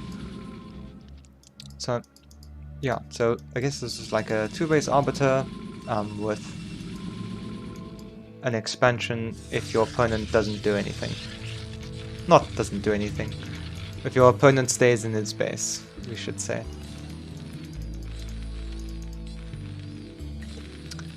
Meanwhile, Baal is building another command center. Gonna float it over here, I presume. Gonna send up a vulture just to make sure that the path is clear. But we see still only on 3 factories. Does have a bit of spare money over to build another one if he wants to. But I suppose after this round he wouldn't. After the next round of tanks and the vulture, probably wouldn't have it. Walling off the 3rd base here with lots of pylons, as we usually see, putting a cannon down as well.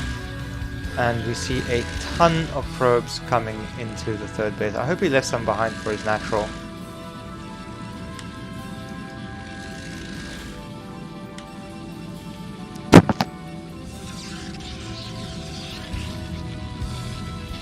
Yeah.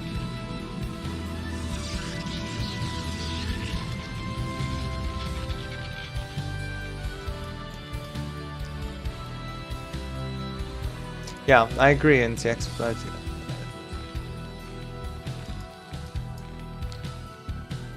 okay, so we see SCVs going up for up to Baal's 3rd, so he is definitely keeping up with Protoss expansions for the moment. but I think very soon we're going to start to see a lot more factories go down. Yes, so there's 2 more, going to go up to 6.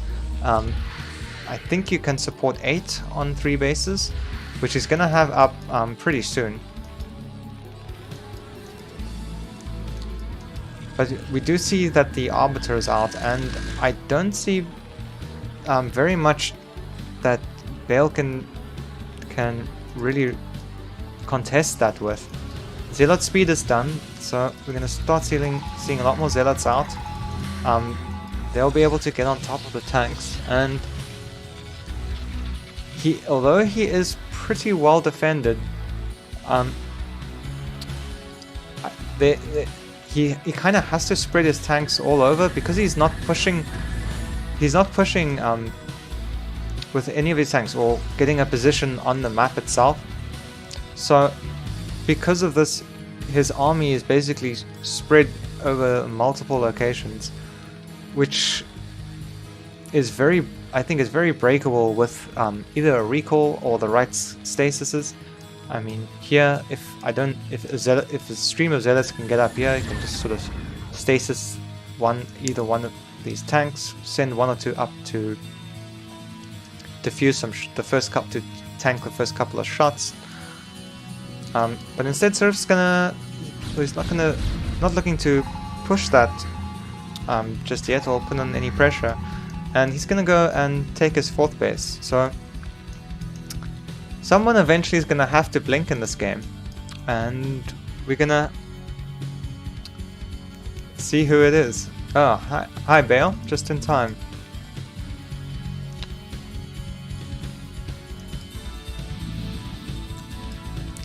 As for the armies, so we see, so Sirref has what, 1, 2, 3, about 3 groups of gateway units, two arbiters. That one's only just gotten started.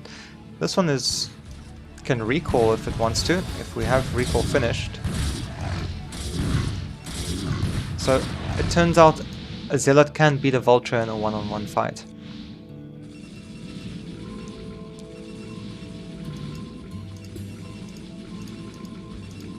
Double upgrades going, and here we start to see a couple of Goliaths out, to help deal with the air support that Protoss has, whether it's observers, arbiters, or shuttles. In this case, it would be arbiters. It looks like Sirref is gonna have 3 stasises, which combined with this army, I think can actually make headway, but there's quite a few turrets out here, and I don't think it's clear who wins this. We'll have to see what happens. Some vultures coming out, gonna put mines down, but it seems that Baal's not aware of the army just lurking up here, waiting to stasis all of his tanks. I think if he decides to move here, he's gonna sends 1 Goliath up. Sees a couple units, but not quite everything that Sirref has here, and decides to just siege up. And so here comes Sirref, but the tanks are already sieged, but we do have some stasis. Stasis are not going down. Okay, there's the first one. Decides to stasis the tanks in the front, but there's just a ton of Zealots and so many Dragoons as well. It looks like this tank line is going to get completely overwhelmed, and the tank count will be very much reset for not a lot lost on the part of Sirref.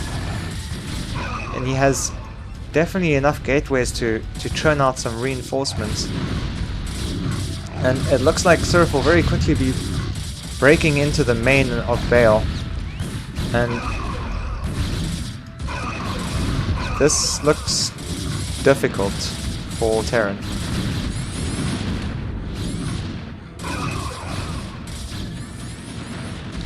Yeah, that is a very nice base layout. We see Templars coming out as well. There we see the GG.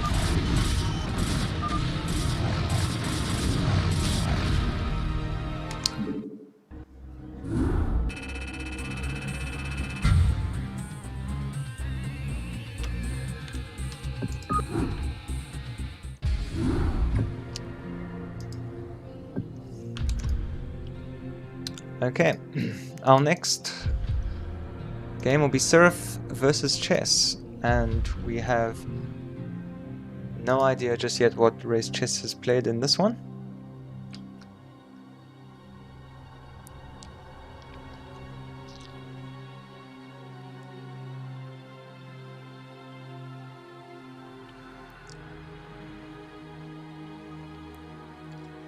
Yeah, I definitely think some mines and vultures to buffer between the tanks and the zealots would have helped a lot in that engagement. Yeah, that was a very much an overwhelming number. I think there must have been about 30, easily 30 zealots, and probably about 20 dragoons in that army.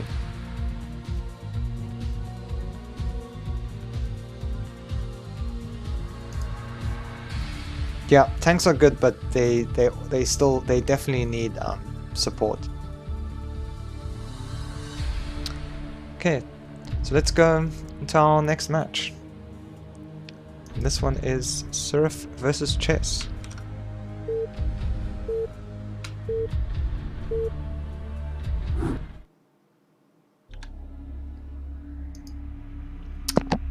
So it looks like Chess will be playing Zerg once again, and we'll have our first ZVP match.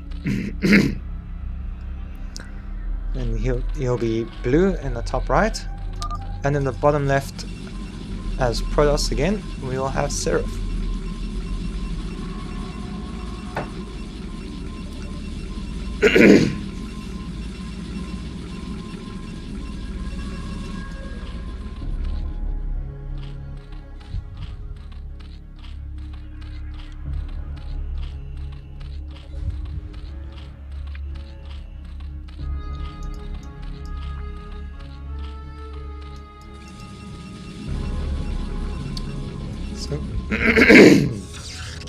Excuse me.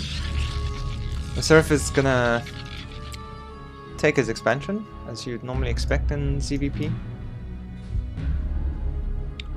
One base plays aren't all that common these days, but you do see them. And it will be Overlord first for Chess, and Pool immediately afterwards. So we're gonna have our typical overpool, and that was that was Pylon Scout, so I would expect we're gonna see the Forge come down momentarily. Scouts the overpool and head straight back to the natural to be obnoxious.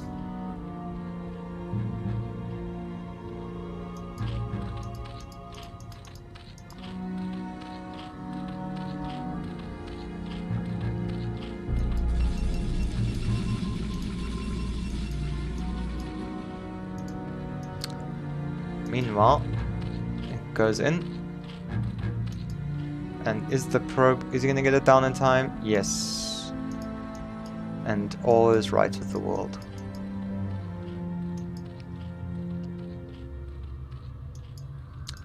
So we do see the cannon is gonna come down before the Nexus.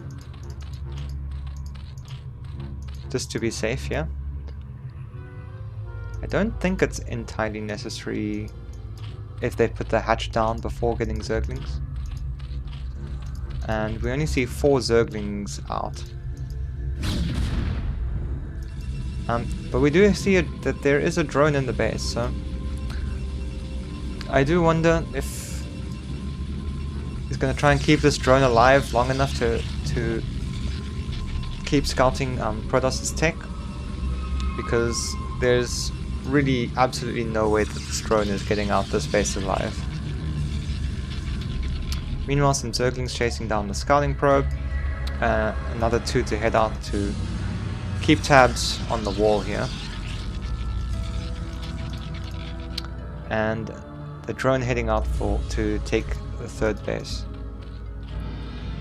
A little bit later than usual at 15 supply, but I don't think it's too bad. You're probably losing a couple lava.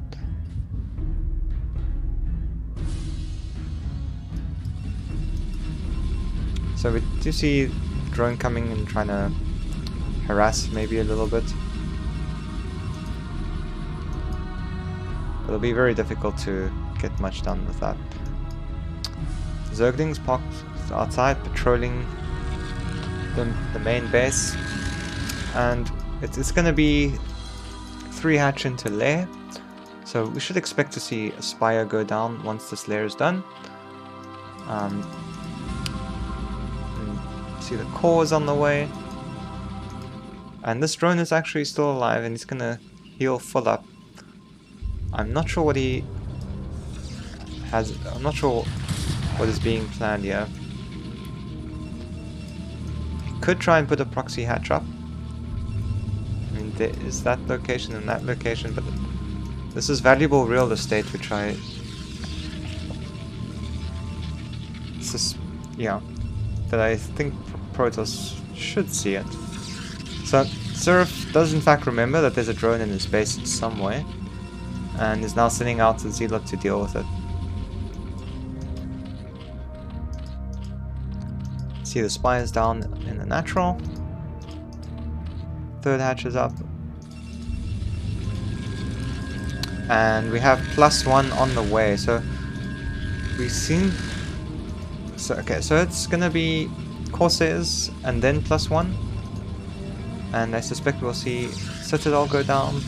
Okay, so this is pretty much typical, probably gonna get 1 or 2 Corsairs, and build up a Zealot timing attack off of at least 2 gateways, or 3 gateways. And in the meantime, we see 3 Zealots moving across the map, just to go force Zerg to make links, units that he doesn't want to at this point. Zergling speed is done. And and the Corsair is out, but it looks like the Spire is still a fair bit away from being done. So we can...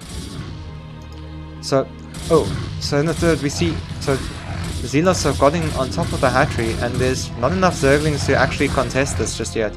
Chess is going to need a hell of a lot more Zerglings. So he's kind of has to just micro and force the Zealots to run around and not actually hit the buildings until these reinforcements arrive, which they now have come. And there's quite a few Zerglings there, maybe 1 or 2 pairs too many, but it did in fact deal with those Zealots. We do see there's not very many drones for chess at the moment, all the way only on 19.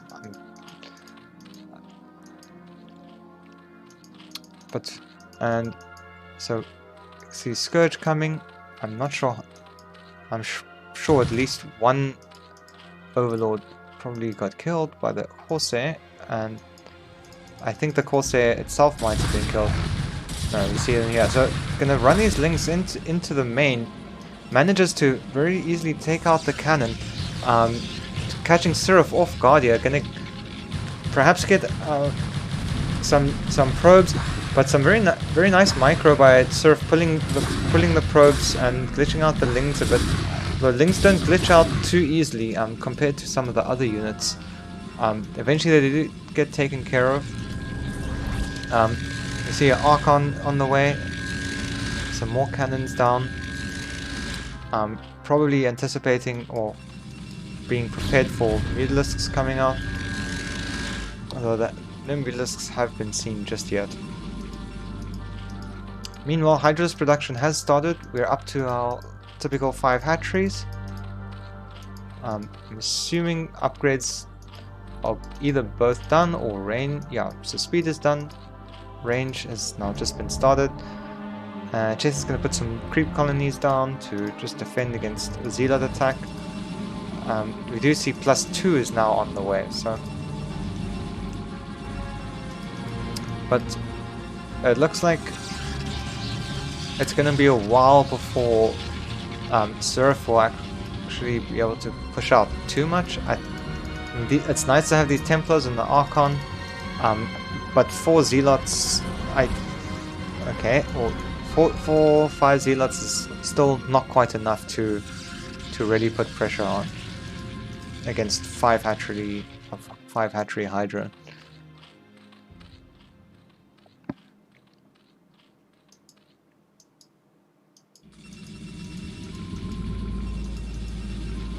Yeah, it does. Yeah.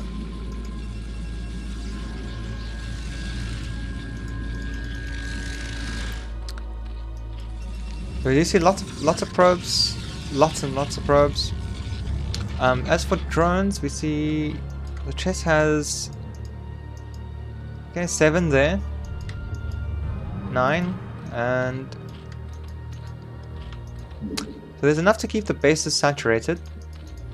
But when you want to start going up to more than 5 hatcheries, then you're definitely going to need a couple more. Well, you're going to want to go up to about 12-ish each on each base. Some decent storms there. Chess going to pull back. Couple zealots dying. Doesn't lose too much. These Corsairs trying to get around the Hydralisk army to maybe go pick off some overlords at the natural, but there is a spore there to protect them. Although one spore is really not enough to the 5 Corsairs are going to take out these overlords more than fast enough to be worth it until the Hydralisks get back. So quite a few Hydralisks being forced to be pulled back. One Corsair goes down, perhaps another one. And Sirref is just going to go and scout the main and 3rd base as well, just to see exactly what Chess is up to. At the same time, just clearing out any Zerglings here so he can prepare to take his 3rd base. And he does manage to get away with those Zerglings, with those Corsairs, sorry. And we do see a ton of Hydralisks coming out. But Lurker upgrade is on the way. Right now, there's really nothing to deal with the Templars. I do think that the Zerg army is big enough to deal with this, or to basically swallow it whole. However, it really depends on how well Chess can keep his army spread out, surround the zealots, and not take too much damage from storms.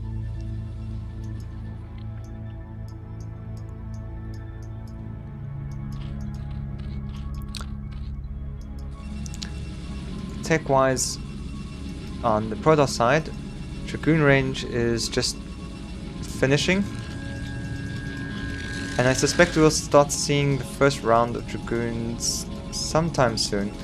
Although hasn't seen. Oh, it looks like Chess is gonna go in. He finds the army on the high ground. It's gonna be drawn in. First storm takes out quite a few Hydras. Hydras coming in from the back. Oh, but looks like they're on move command. And yeah, quite a few Hydras getting picked off there. Meanwhile, we see big rallies of Zealots and Templars coming in to reinforce this army. And now there's getting to the point where, like, the numbers of Zealots are very, very serious. With Archon backup, Dragoons have been started to be added, which add quite a bit of damage and tankiness, even against Hydralisks, which is can be surprisingly tanky when there's only a few Hydralisks hitting them. But nice, well-rounded composition here.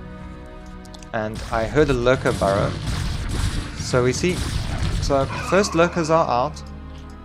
But really gonna need a lot more Lurkers than that to take care of this. And both players right now just having a bit of a standoff on the high ground. Chess deciding to move back, either to sweep around or just regroup in front of his natural. I think really, if you're gonna hold like this high ground, it's worth it to stick near the ramp and then just send a Ling every now and again, or even if you can sacrifice a Hydra, just to see what's going on there.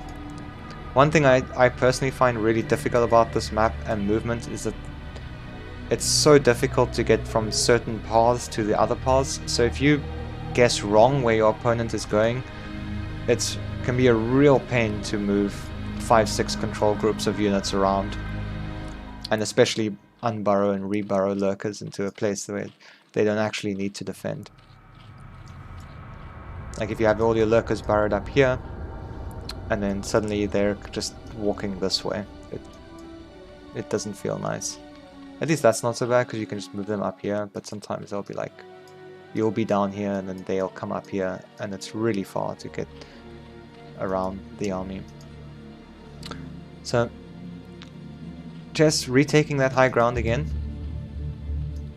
Meanwhile, Chess is up to healthy, well, almost healthy 4 bases. Although I do think there's a bit under drone. So okay, so here comes Chess. Oh, walking right into the storm. Burrows a big clump of lurkers, and the storms go down, and this is what makes Zerg really difficult. I will put it bluntly. Yeah, very, very money storms. It is difficult to really stop that from happening, especially if you know, if you don't think their army's here and you like just moving. Lurkers are really good when they are in the position ahead of time. When they are not, they can be kinda good to absolutely terrible. And I think this might be the end here, because there's really not much that's going to be able to stop this kind of army from pushing in here. Yeah, these zealots will go down, but there are still so many storms left available. Plenty of dragoons, zealots in front. Is 10 Templars, so there will be storms for days, and there we see the GG.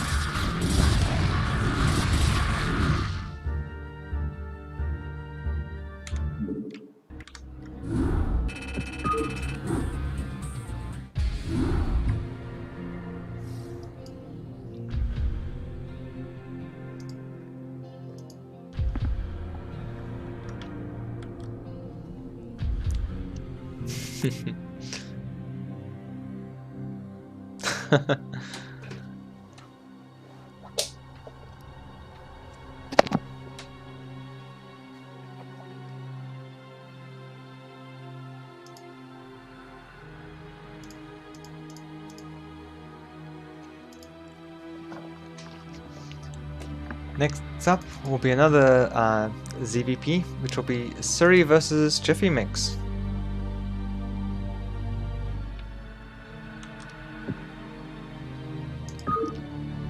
And let's get right into it.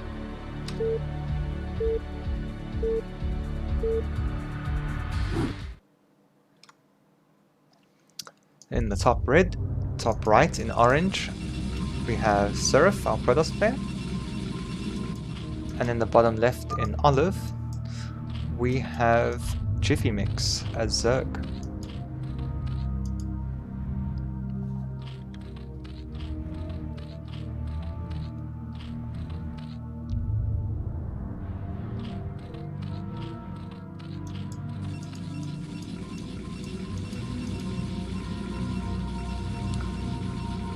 Expect we'll see pretty standard play from Sirref once again. He looked very solid with his standard plane. And we do see the pylon going down and the probe going out. So we'll probably see a forge opening again. And meanwhile, JiffyMix is banking minerals for a 9 pool.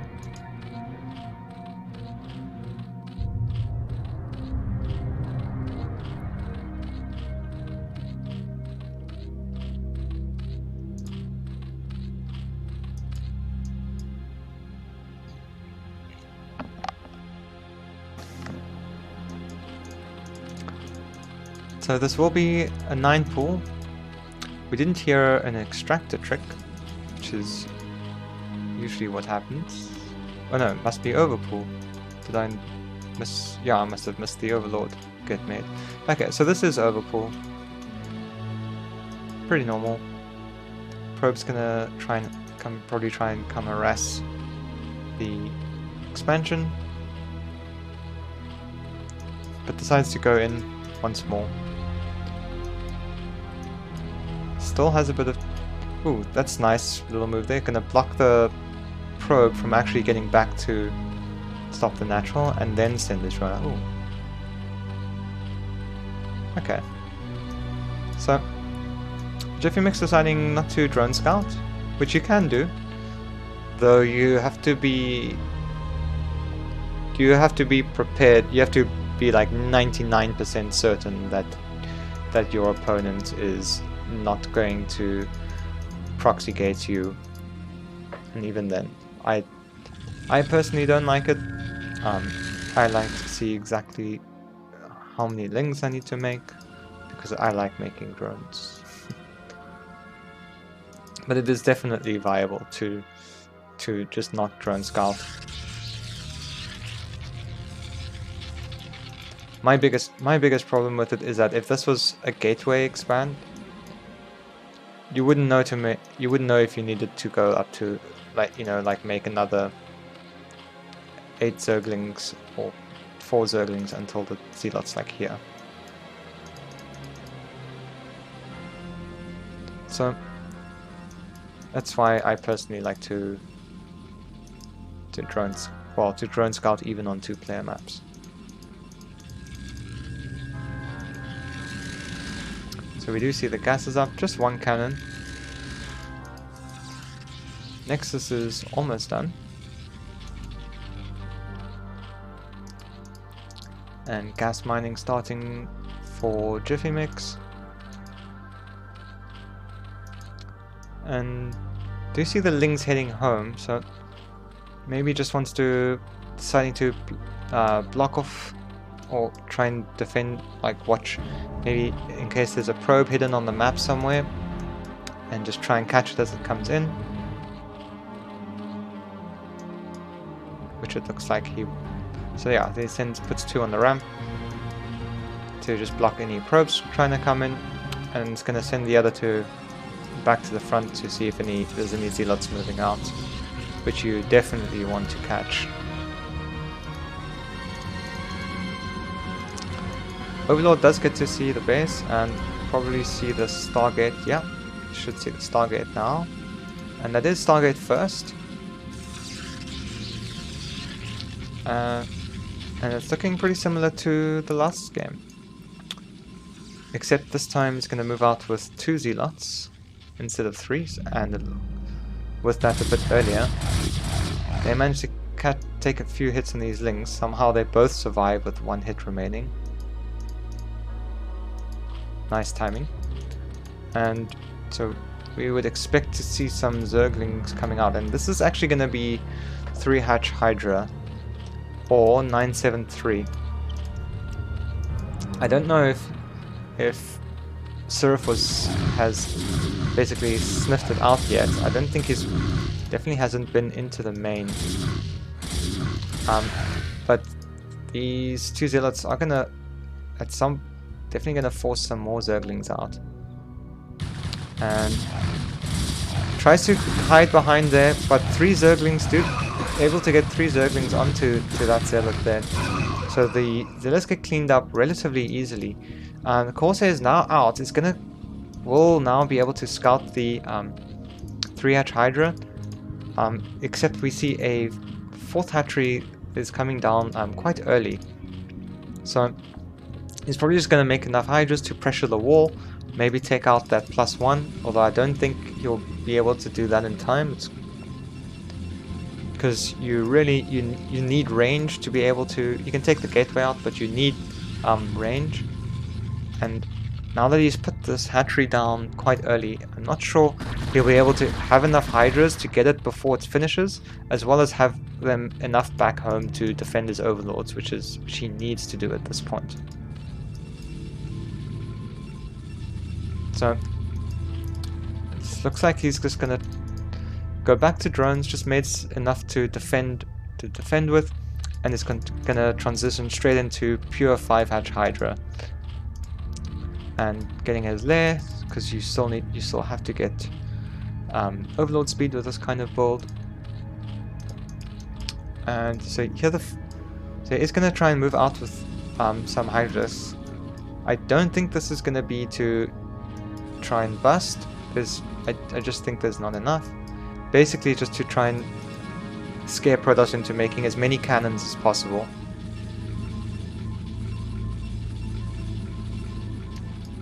But there are still zealots here, and they are actually...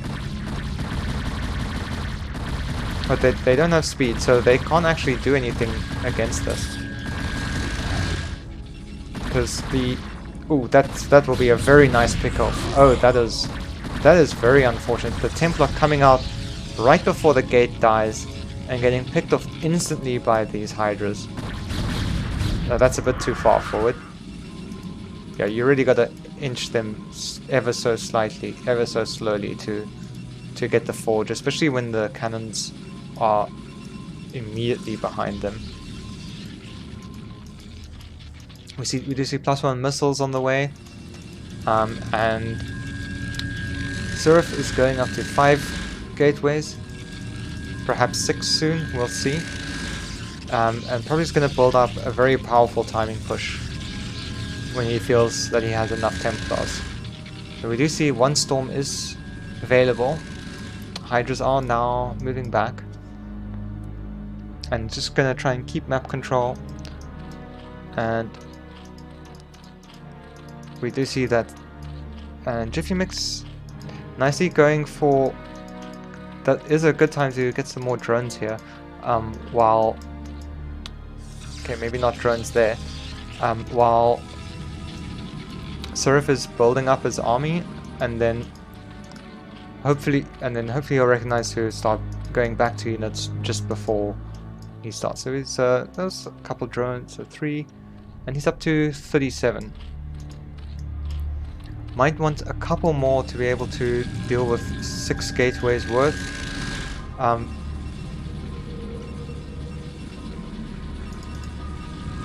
7 gateways. So I think at the point of 7 gateways, 8 gateways. So yeah, so this is an 8 gate attack coming here, and it looks like Sirref is about to move out.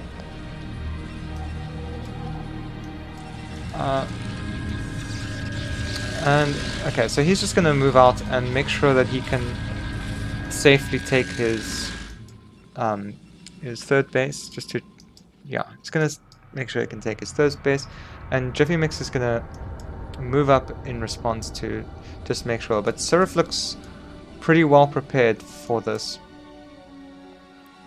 So once again, okay, this kind of army, I don't think you can fight with this many Hydralisks.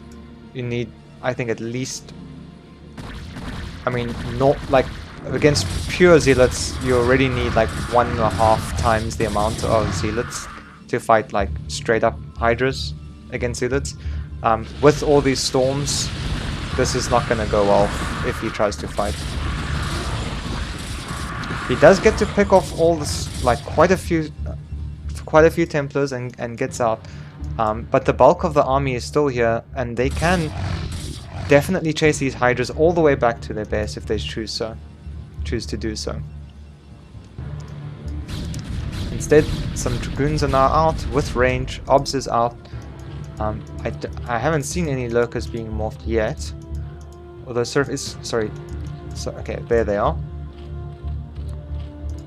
So we see Lurkers and Zerglings starting to be made, making that transition towards the more late game style. Hive will probably get started soon for Defilers. And JiffyMix is actually double expanding here. And if he gets away with this, it'll be in a very, very strong position. He is already in a pretty decent position, with having his 4th up at a good time relative to the... actually before the Protoss 3rd even. but this army is still threatening, and so deciding to move back, gonna probably move back onto his own high ground. A bit of a whiff storm, a little bit of a whiff storm. It does get the one lurker. Sirref deciding to be very safe and deciding not to engage this army. But really, I think he could have taken it out if he wanted to. Perhaps worried about a flank coming from the top and just wanted to get out of a position where you're too far from your reinforcements.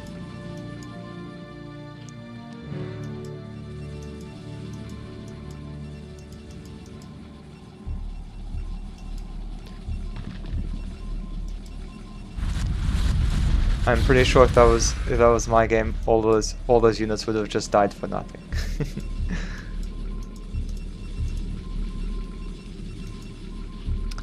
So supply-wise, we see Sirref has been macroing really hard off of his 8 gateways, up to 160 versus JiffyMix's 111 or 110ish.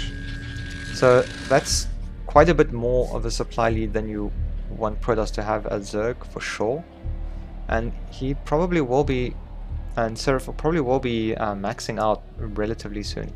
Does get a nice position up here on the high ground, but Sirref this is enough to push through if you're aware of how much there is here. But meanwhile, it looks like he's just pushing more to that upper right corner and gonna slowly take one base at a time behind this ball of Protoss death. So there is a fairly decent army to defend with here, I think. For Zerg, it's just a little bit spread out at the moment. And so here we do see I guess the main army, and this is a very gutsy move. Like, this is one of those things that is not supposed to work and usually doesn't. Running up, just trying to run up a ramp into cannons. Yeah. So quite a bit of units lost there.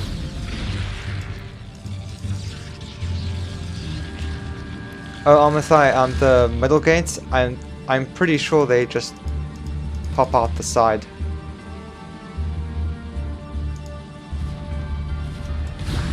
Okay, so a handful of Zerg units here, just not enough to even think of contesting this Protoss ball, which is just gonna casually roam up onto the high ground and let Sirref take his 4th base. But it looks like this still hasn't been scouted, and now it will be. So he does see the base. We'll see if he decides to splinter off some of his reinforcements and to go deal with that. But it seems Sirref is happy to just pretty much steamroll through the 4th on this side. There's just so many zealots, so many dragoons. He hasn't touched the storm yet. I heard lots of zealots deaths there, but there's still so many left. Some storms go down. The Zerglings are coming in, but they're just being trickled. Enough dragoons to just completely take out all of the Zerglings. With drones going down, and Sirref is now definitely in a very commanding lead in this game. We do see quite a few Ultralists here, but this army is now just pure dragoons. However, Defiler can definitely turn this around, so it looks like he will eventually, or he might be able to clean this up. The dragoons can just run out of the swarm. However, we do see a push up this ramp on this side, while Sirref goes to try and take his 5th base. There aren't too many drones here, so perhaps teaming is not that valuable at present. And for now, Sirref looks like he's going to go back to just defending the bases that he has. Probably feeling very good about taking out this 4th base over here.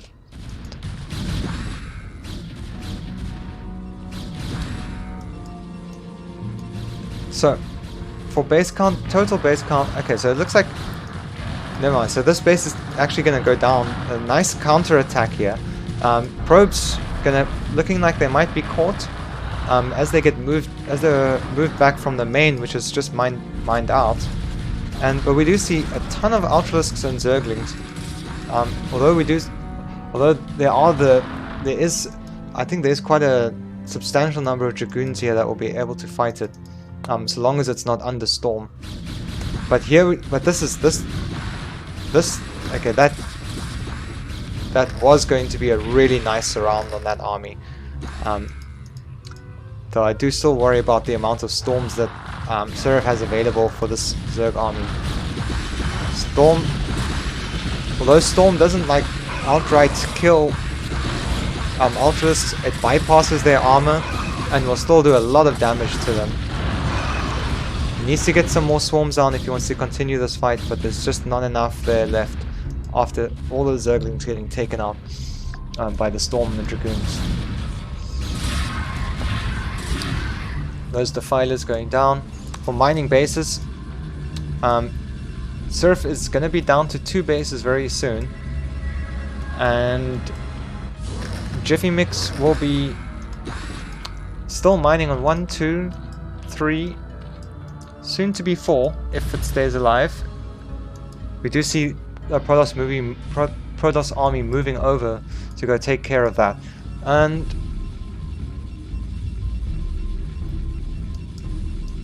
so this does not look defendable at the moment. There is quite a substantial army, so I'll be curious to see how JiffyMix is going to follow through with this with Ultraling. I think now okay, so this base is definitely going to get taken out, and this gives Sirref a nice position to actually just put his Zealots in the front here, Archons behind, Dragoons behind that, and then Storm from the back. And here again you can see on the mini-map Zerg just coming in a straight line against this in really potent, powerful composition. Really do need to get plagues down and some swarms. No plague going down onto this army, and there we see the GG.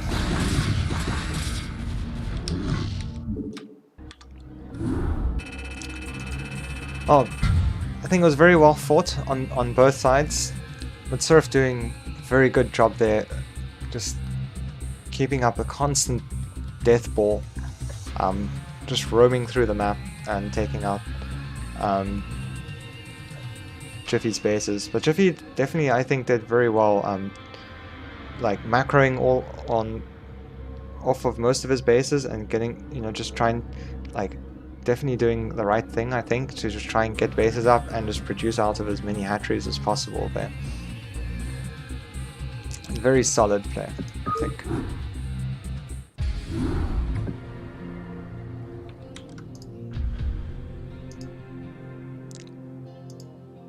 And we will now be on to our final game, Sirref versus June.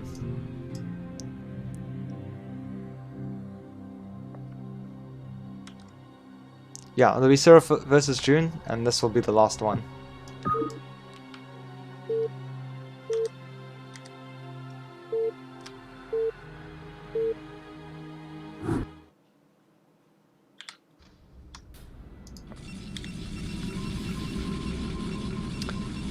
So in the top right, we have Sirref in the magenta once again.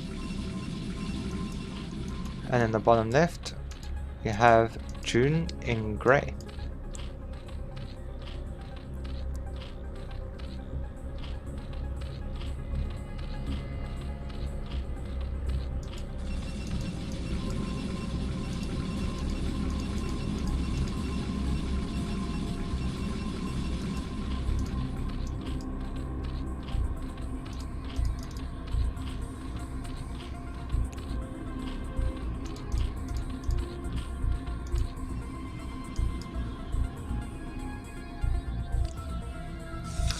Sirref is once again going with a normal forge expand, I presume. And June getting his overlord.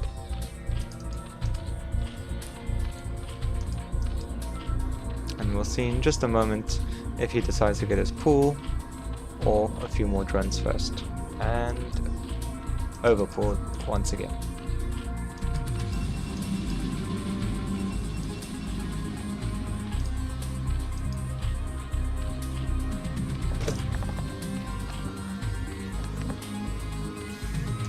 Probe comes in, sees the overpool,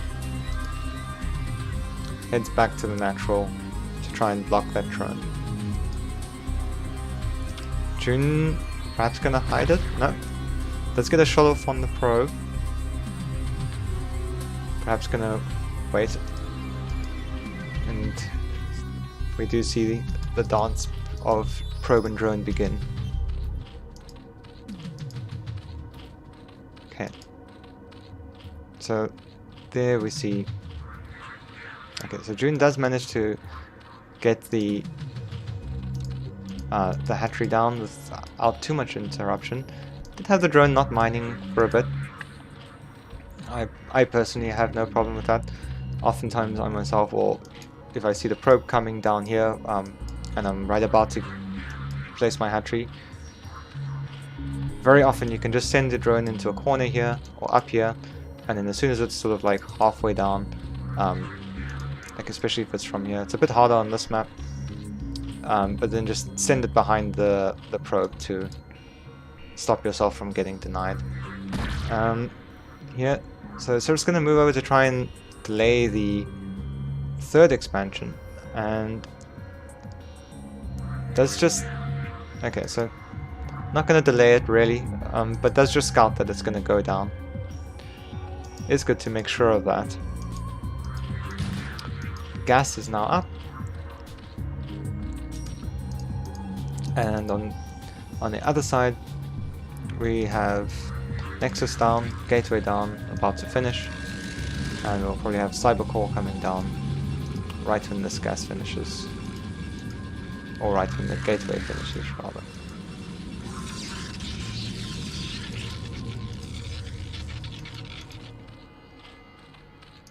So it looks like we will see a standard 3-ash Spire from June. Probe being chased by the Zergling. Always good to have your probe chasing your Zergling chasing a probe, even if you have no interest in, even if you don't really care about stopping it. It's nice just to give your opponent something else to do.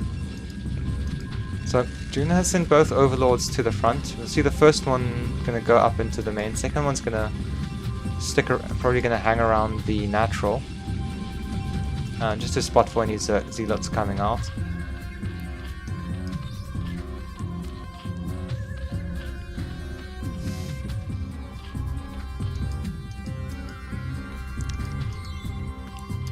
And we'll see now if the spire is gonna go down. Yep.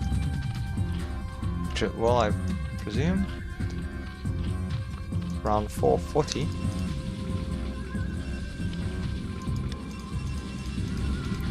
I think that should be enough time to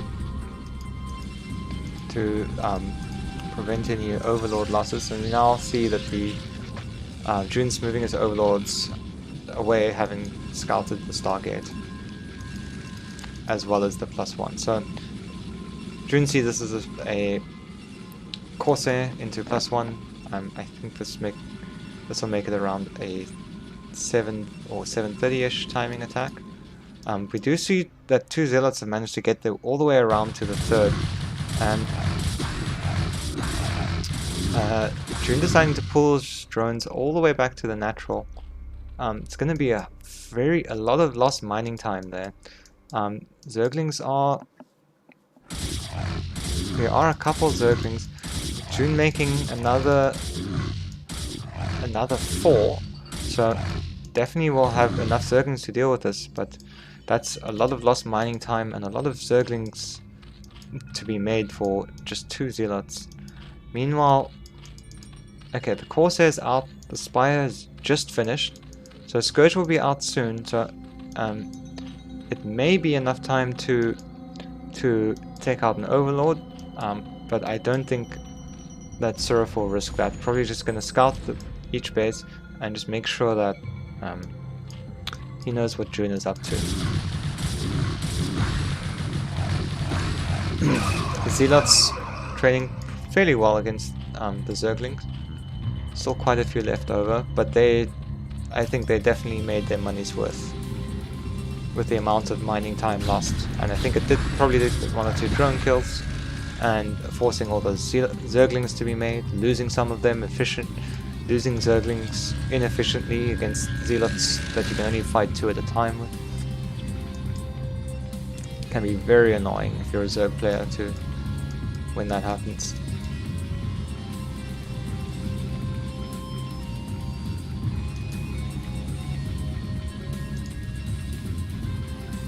So we see Sirref is going up to 6 gateways, has halted Corsair production completely, and has Storm and Leg Speed on the way. With +1 almost done, so and Leg Speed basically done. So it's going to be a 7 Zealot timing attack, maybe not. So we see the mind games happening. +2 starting immediately after. June waiting to definitely waiting to confirm that there is an attack coming before putting up any more defense. And in the meantime, switching into 6 hatchery Hydra production. Has 34 drones. I think a couple more might be needed to fully saturate 6 hatcheries of lava into Hydras. Yeah, you could definitely want a couple more there. I think you need about 40 drones. Yeah, 12 at each base, 36. Actually, more like 44, 45. 36 for 12 at each base, plus 9, yeah, 45 is the magic approximation for how many you need.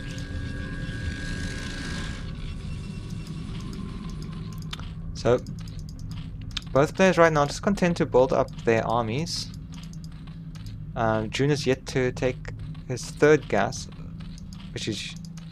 and I did see some, yeah, so there are Scourge being made. And it looks like the Zealots are starting to poke out. I just want to chase away any Zerglings at the front.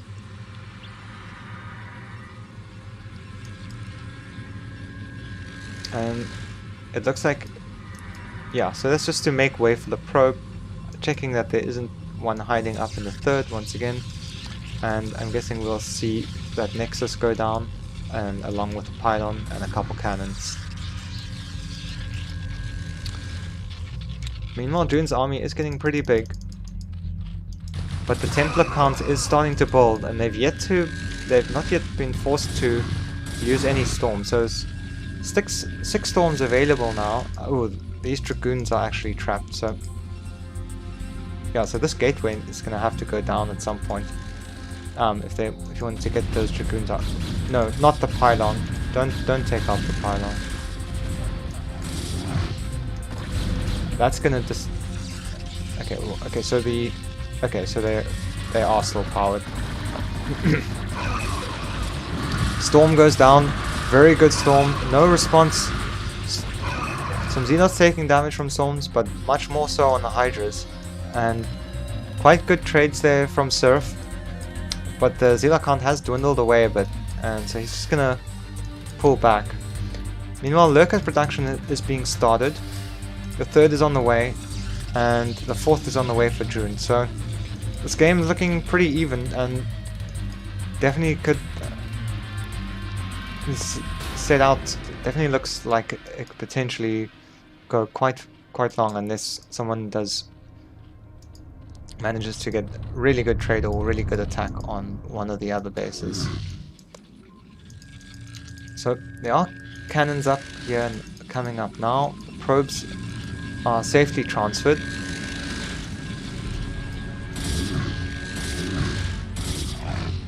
The Zealot attacking the hatchery gets cleaned up by a couple Hydralisks. Scourge out, perhaps looking for any shuttles coming around. And we actually can see now June's almost caught up in supply.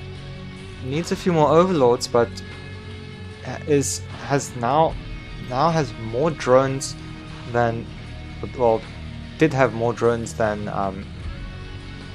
Sirref has probes, and so this is a really turning into a really nice economy for June. Doesn't really need to make more drones for this base. Can just pull like four off of each of his existing bases and just transfer them over, and that base should be good to go. Maybe a couple extra for the gas and for any buildings you make, of course. See a sneaky DT trying to get in, but the Overlord is here and will get spotted and cleaned up by those Hydras again. Meanwhile, Sirref is deciding that he wants to move out and double expand behind it.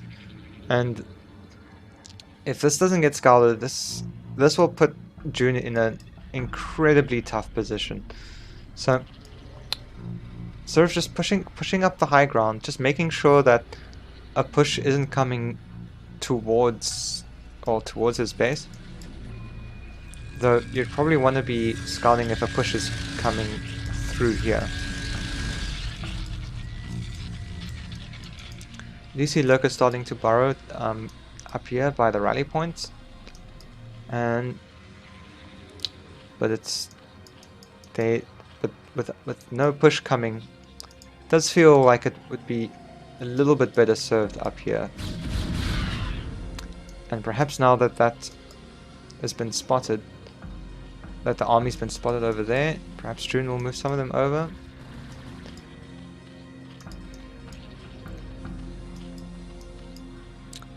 See a pylon and a zealot here, probably just to scout the space. No need to take that when you have two free 4th and 5th bases here. So at this point, June has a very good army to attack with, but he really does need to attack soon. This Nexus is almost done. Okay, this one's still only just gotten started, but June needs to be a little bit more active with his army here. He's almost maxed out as well. Because if these bases get fully saturated, up and running, then and Sirref is able to deny a 5th base being taken by Zerg, it's gonna be really tough to keep up with that. So here we see the probe transfers, the probes being transferred to both bases, and a big push across the high ground. Gets to take this high ground for free now. Does not have to fight any lurkers uphill. I don't see any defilers either, so it's gonna be... So this army, there is a really nice arc here to go around. Some units trying to... Okay, so it looks like this base is now seen. Some units splintering off, but at the same time, Sirref's army just barreling straight into Zerg's rally point. There is quite a surround of lurkers, but there are tons of storm, tons of zealots. More lurkers, hydras coming in, a few in the back here, none in the fight, and a hell of a lot up here. June needs to fight this with everything that he's got, and just isn't right now. And just so many storms going down. The zealots are now dead. There's only dragoons left. Lurkers walking in, but unfortunately they get taken out without doing too much. Some hydras coming in reinforces, but really okay. And June taps out, it would appear. Yeah. So So I guess I don't think June is dead here.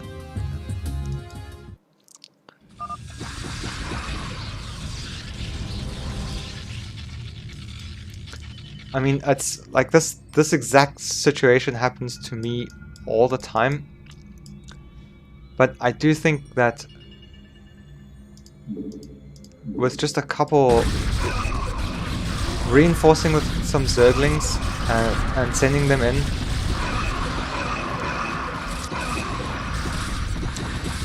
because this is actually quite, I think in the grand scheme of it, this is actually quite all in here. Okay, so there was in fact a GG. But I do think June still has some game here, because you'll see even once all these Hydras are dead,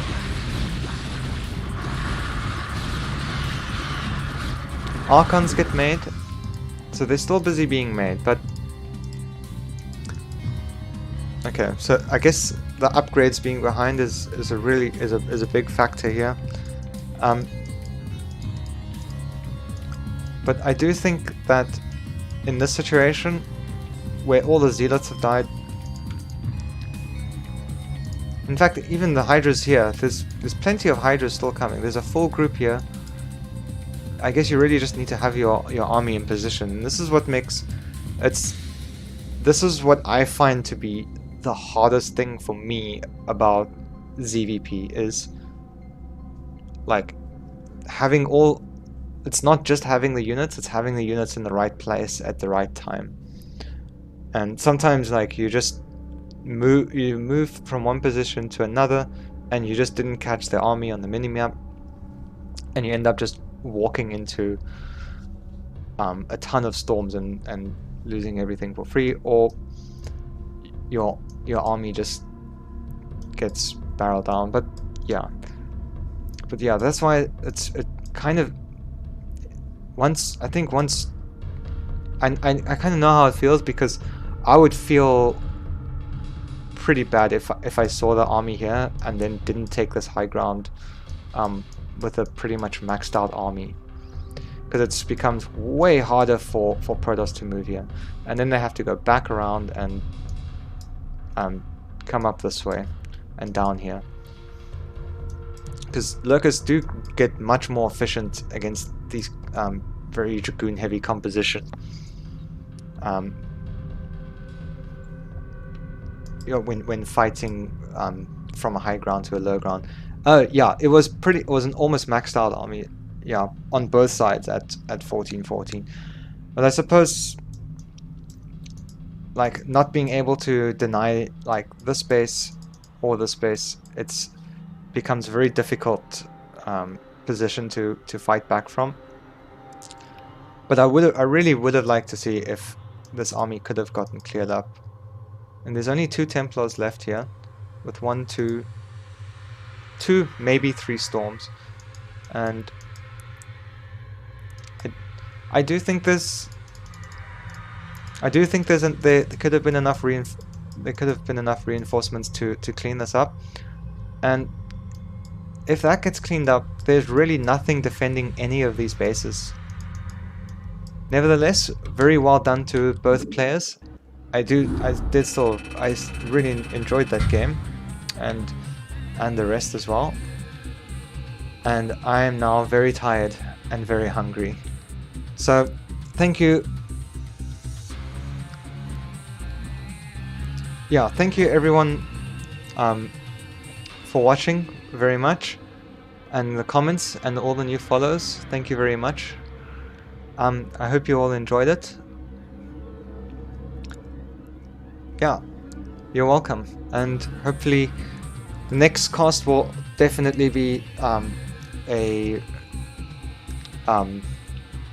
a first week cast, or basically the main rounds. So yeah, thank you all very much, and GG to everyone, and Happy New Year's!